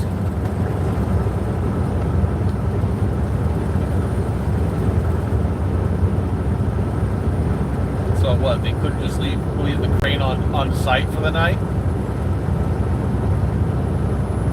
I guess that's where it was going to end up being anyways.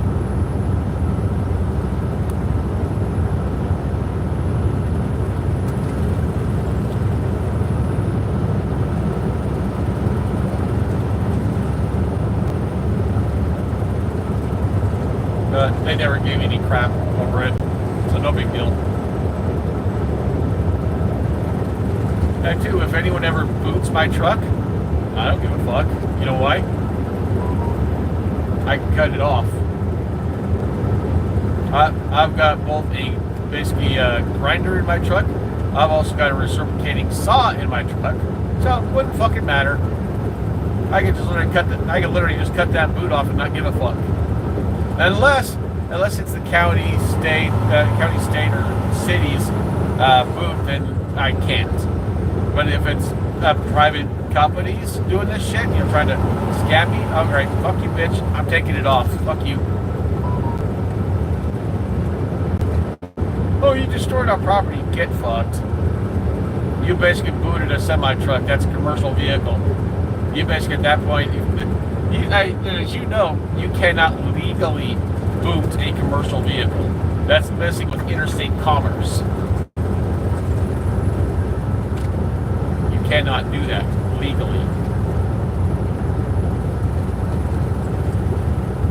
So if it's not the city, county, or state, if it's just a normal entity, yeah, I'm cutting that bitch off and telling them go fuck yourself.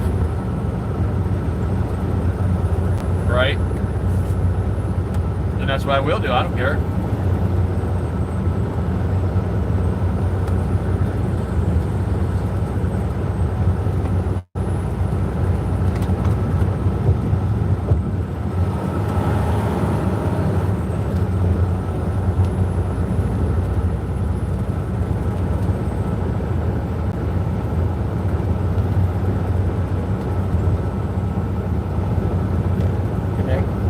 Connector. That way station's on the wrong side of the highway. Okay, that truck stop's too small. That one doesn't have any truck parking. At least not that I can see. This one kind of sort of does, but I guarantee it's full. But nope, it's not reporting. It says A&A, not reporting.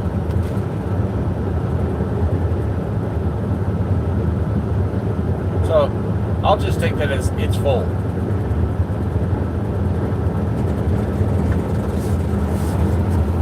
Okay, this Flying J's recording some spots.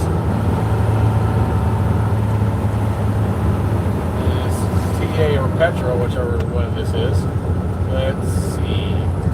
TA, Columbia, South Carolina. That's 25 miles away. That's recording some.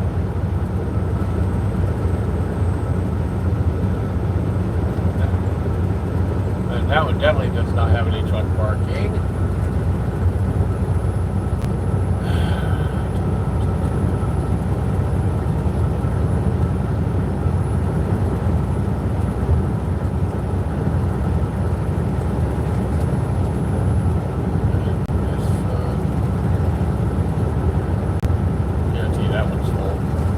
Yep, just like I called it. Oh, I fucking called it.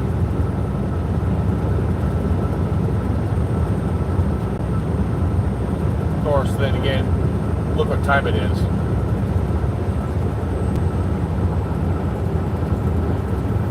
And that one Really?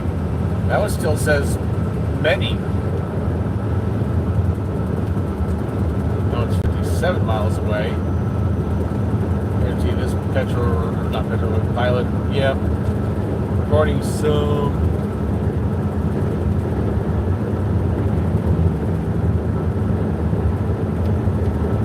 I guarantee this will be full. 11 minutes ago. Wait. Let's see. Oh, 11 hours ago, not minutes ago. See, it's not always accurate.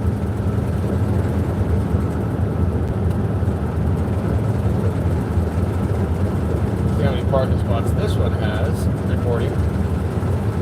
That one's 73 miles away. That one's still reporting many. Oh, as of 3 hours ago.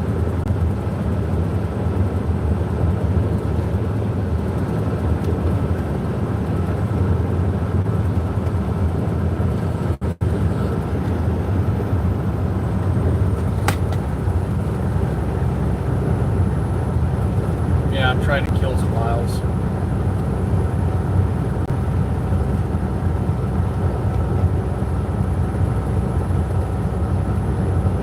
You both know when it comes to the major truck stops like Love's, Pilot, Flying J, them, yeah, usually they get the fullest fastest. It's mom and pops that basically don't get as full as quick. Me and you both know that. I don't care, I'll be there. I don't care, I'll be there. If I get a parking spot, I don't give a fuck, bring it on. That's all I give a fuck about. A parking spot. That's all I care about. If I can park the truck legally and then basically not deal with any of the bullshit, bring it on. As long as it's safe and legal. Yeah, and also my cubby doesn't know this. Of course, I'm not going to tell them. I've also got my pew-pew in the truck.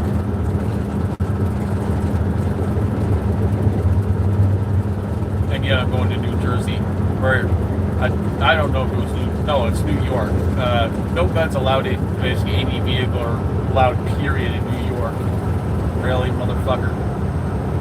Well, guess what? I just don't tell them about it. Plain and simple. And I've got it pretty well hidden, so not like they're gonna find it.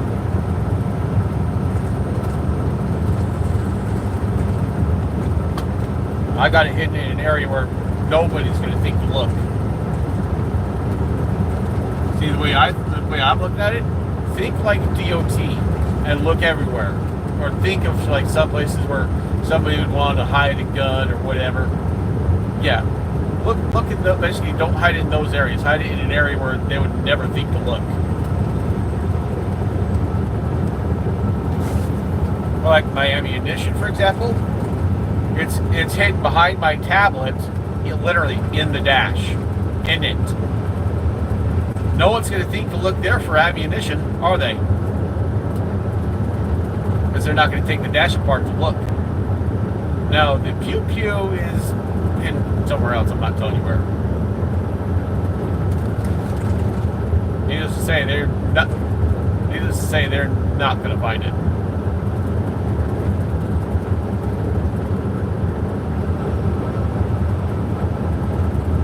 Yeah. And I know you also don't blame me for carrying it with me.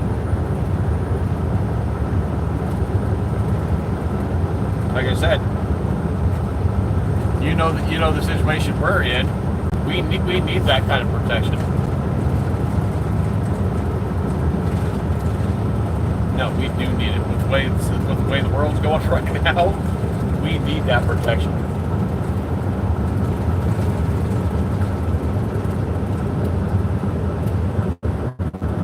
There's no ifs, ands, or buts about it. We need it. I obviously haven't been in a situation where I needed to pull it out. But you never know. There might be a situation where I actually need to pull it out. Now, huh?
really got to fuck off the damn road.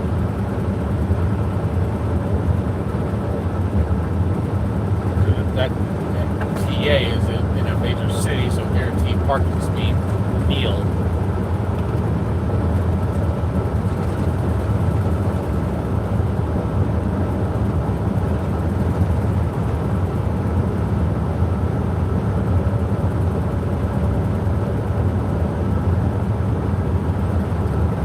Yeah, I'm running out of options right now.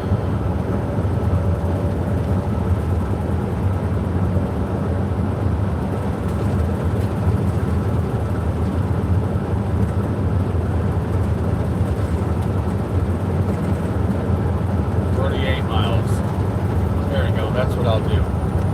Back to trip. There we go. That's my last option right there. My very last option. Hopefully.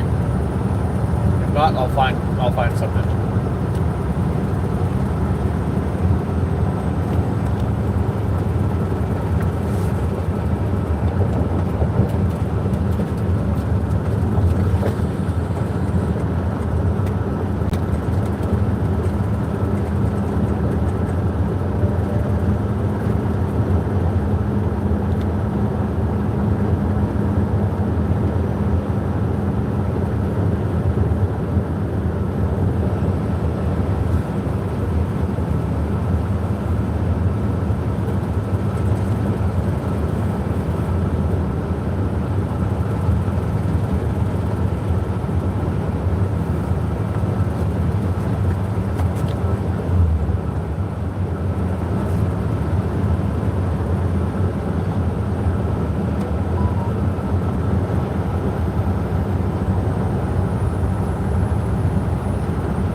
It's a sob.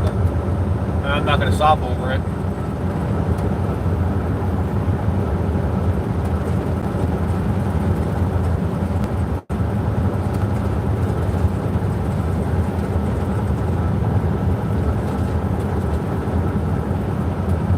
And no, I don't miss my WRX. Not WRX, I mean 92X.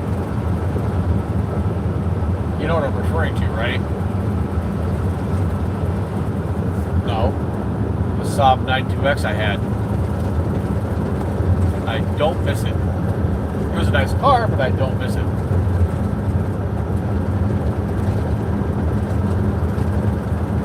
If anything, I miss the Honda that I had. That was a good car.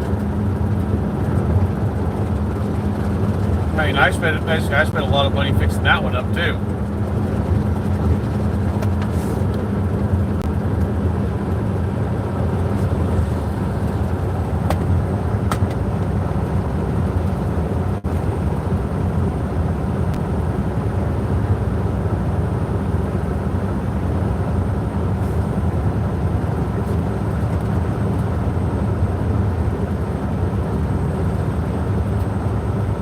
One way I do miss the Saab because it's a manual transmission, but in the same sense, I don't miss it. The main reason why I don't miss it is because of the damn fucking very uncomfortable seats. It's the main reason why I don't miss it too. It's that engine that everyone claims is a very, very good engine. No, the fuck it's not. When that engine goes, when that engine basically fails, it's a total engine teardown and rebuild because it's a two-piece engine.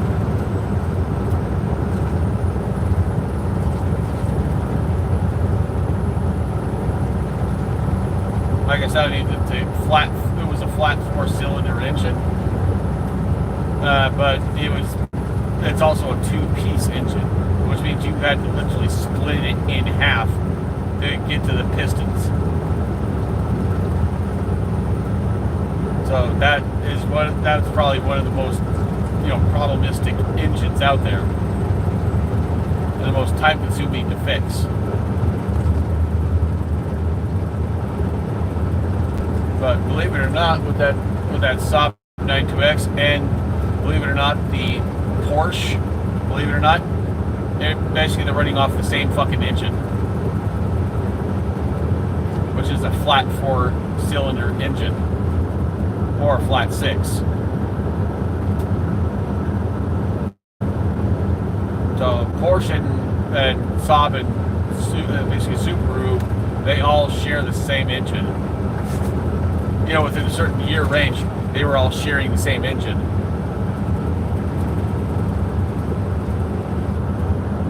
So basically, I actually drove. Basically, in a way, I was actually driving a Porsche because that Saab had a Porsche engine.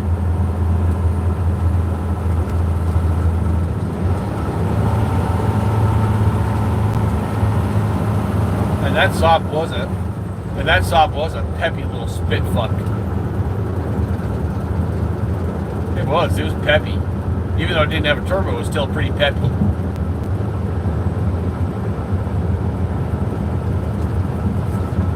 For what it was worth, I actually enjoyed that Saab.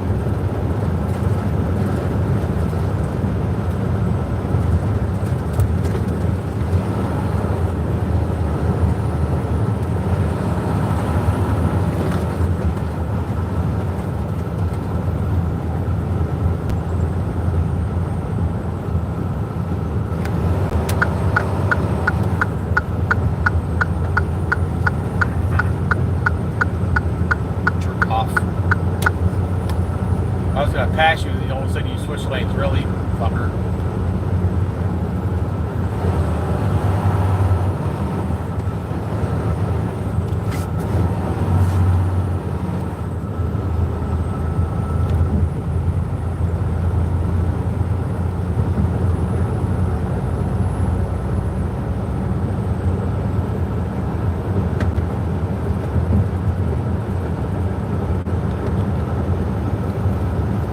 And I know Ted will. You remember how that that Saab sounded, straight piped. Well, not really straight piped, without a muffler. Peppy little spit fuck, wasn't it? It sounded mean, didn't it? It did. It sounded mean without that muffler on it. And I did that in fucking Arizona. I cut the muffler off, threw it in the trash, went and got a pipe and basically a tailpipe clamp and fucking just put a normal piece of metal on there, normal pipe on there. I mean, if I wanted to make it straight piped, I would have had to have cut out the kettle head converter to make it a true straight pipe. Power button.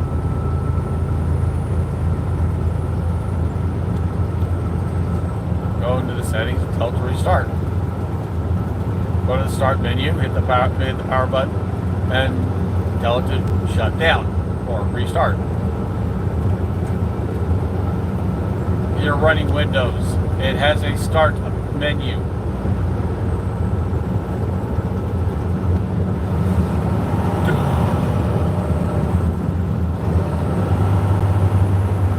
You mean restart? Oh, you're done?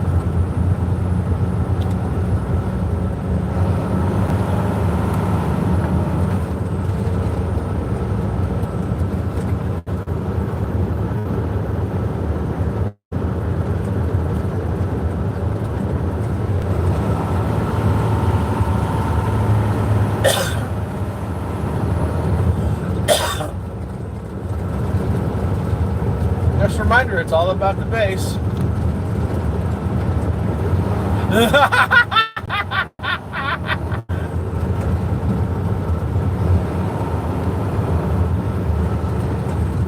Yeah, I should be telling you, shut up, Dad.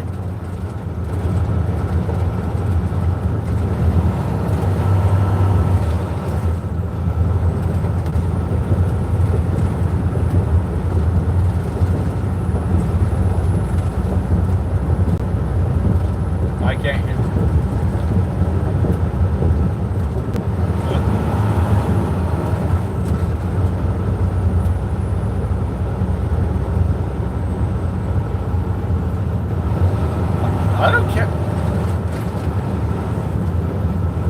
Hey, we're family. It's called giving each other a hard time.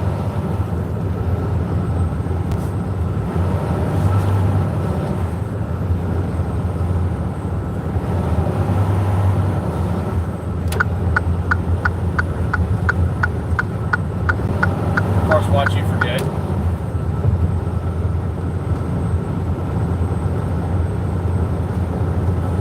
Watch you forget.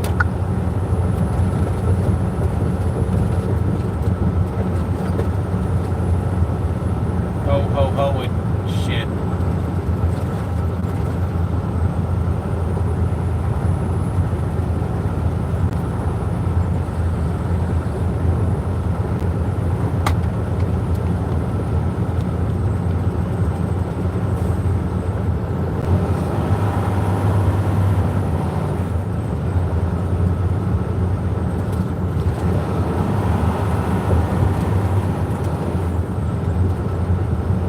We're going crazy. Want to join?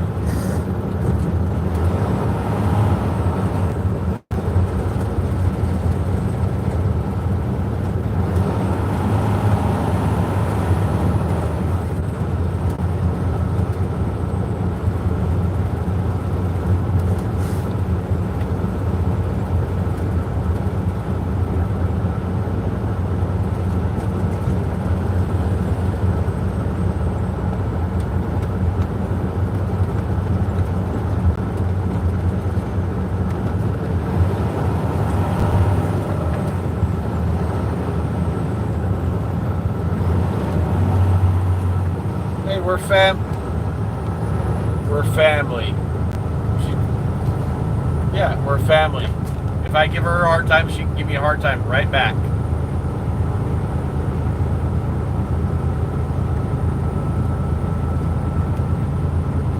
I'm over it. I'm over it.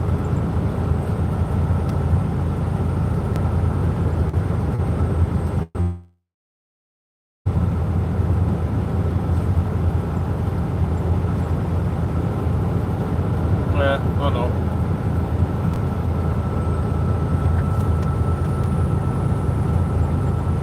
Hey, Red! What is it, Stampy? Something out of my butt! Something out of my butt! That's great, Stampy wasn't alive. No. Ren! What is it, Stampy? Something out of my butt! That's great, Snippy wasn't alive. No, but it made it sound Snippy. You idiot. You farted.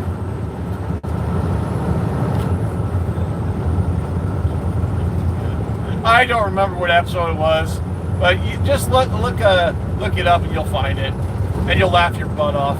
I mean, it wasn't quoted exactly the same way, but close enough.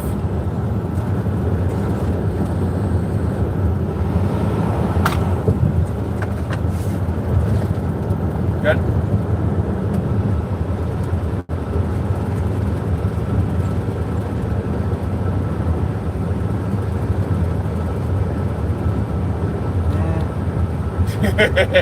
Have her listen to my voicemail. She'll laugh her butt off. But oh boy, let me tell you what. Oh crap! Oh crap! Got to break down. Hold crap. Ugh.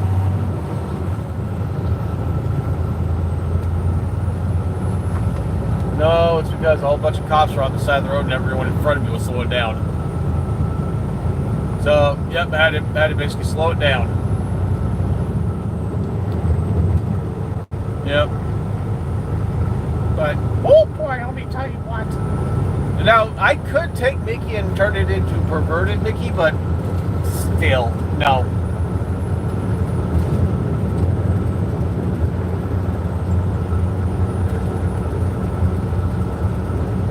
Yeah, I mean, I think I've done it with Galen, but still, I like doing perverted Mickey because it's funny as hell.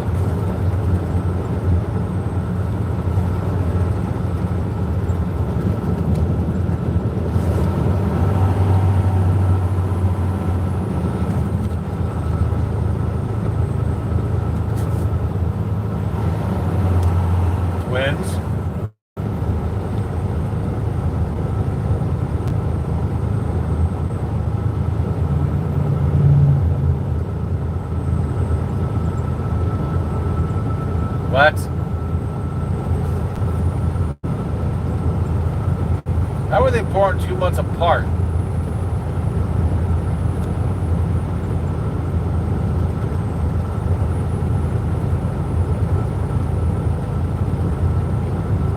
Oh, you okay? Never mind. I'm stupid.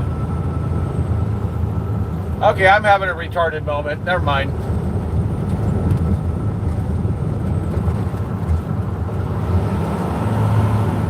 But see, what confused me is when you said basically they share one brain cell. That's what got me confused.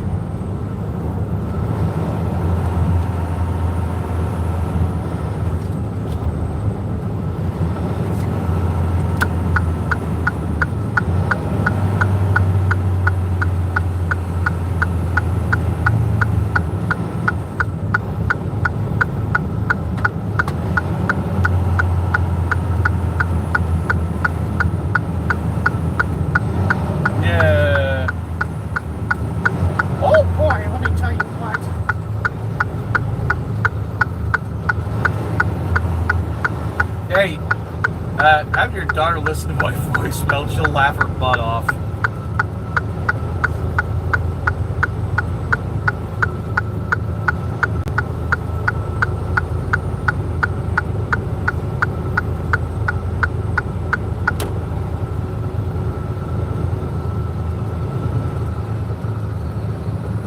Gotta slow it down a bit. Tight corner. Now I'm on 77. Yeah, 77. What the hell? 277. Oh, 270 goes to 77. Okay.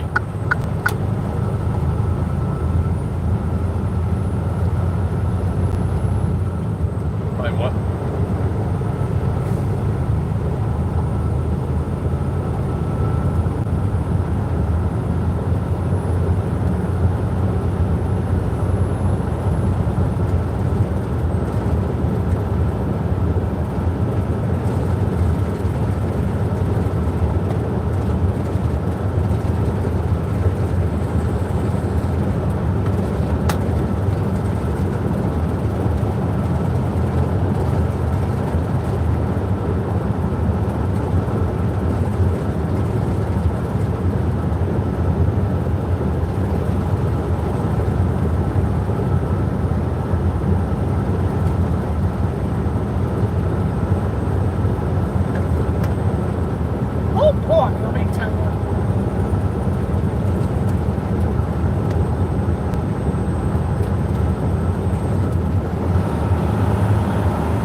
Hey, did you hear that? Did you hear that Mickey and Minnie are getting a divorce? Yeah, Mickey's fucking. Minnie is fucking goofy. Yeah. Yeah, that's why Mickey and Minnie are getting divorced. Minnie's fucking goofy.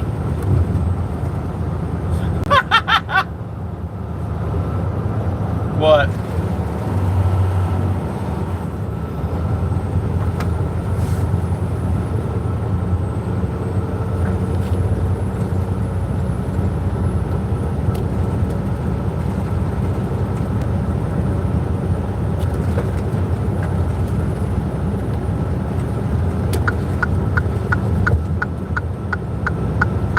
God.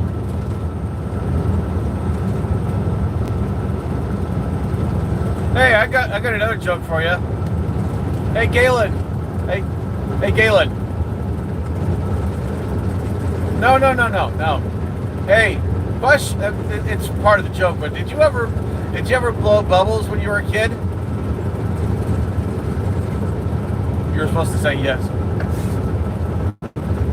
You're supposed to say yes to it. Okay, Bubbles is back in town.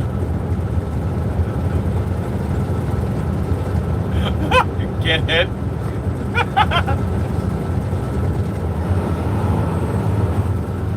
Yeah. Hey. What's the difference between a gay guy and a refrigerator? The refrigerator doesn't fart as you pull the meat out.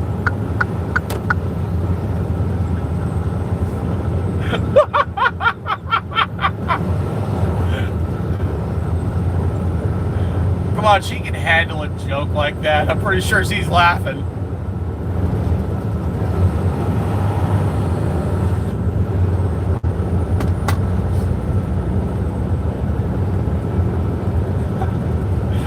I can't help with some jokes like that. They're just too damn funny.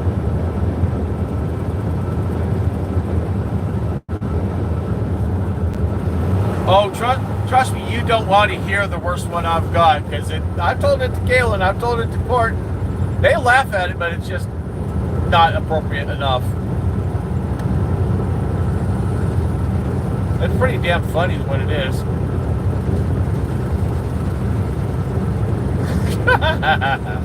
Still pretty funny. It's funny.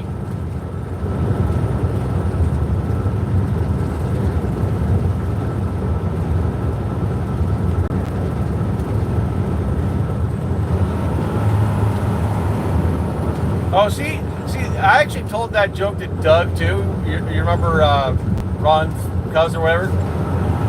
Well, the funny thing is, when I told, here's how I really mentally screwed with him. It's like, now Doug, every time you fart, you got to remember that joke. Oh, I tormented him for like 6 months with that joke.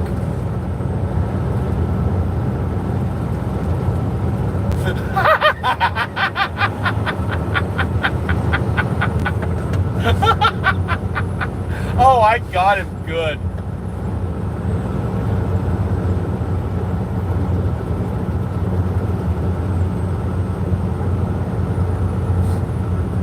Yeah, freaking while we were working after I told him that joke, basically for like 6 months or whatever. And basically Doug would be like, screw you, Tyler. I'm like, what? Seriously, what? He's like, you know what? I'm like, no, I don't. What? Like, you remember the joke? What joke? Oh, that joke. You're welcome. Why?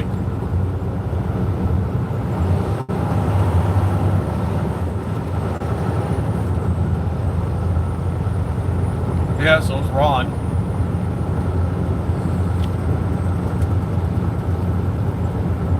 Oh, so Doug let himself go. So let me guess, what, 400 or 500 pounds or something?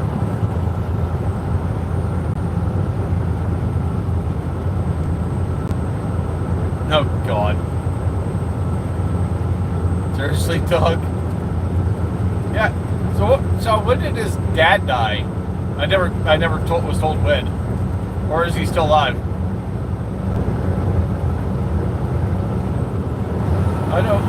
I remember when he worked for CR England, his mom died. I never caught wind of when his dad died.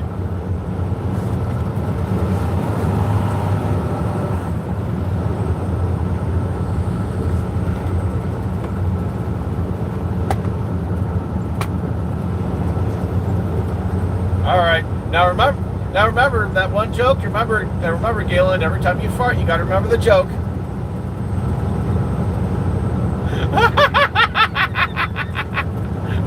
Bye. Bye. Bye, Serenity. Bye.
Okay, I'm done. I'm done. I'm done.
none of your business.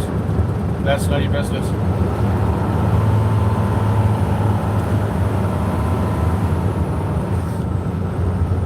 That's none of your business.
She's sniffing glue.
She's sniffing crack.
None.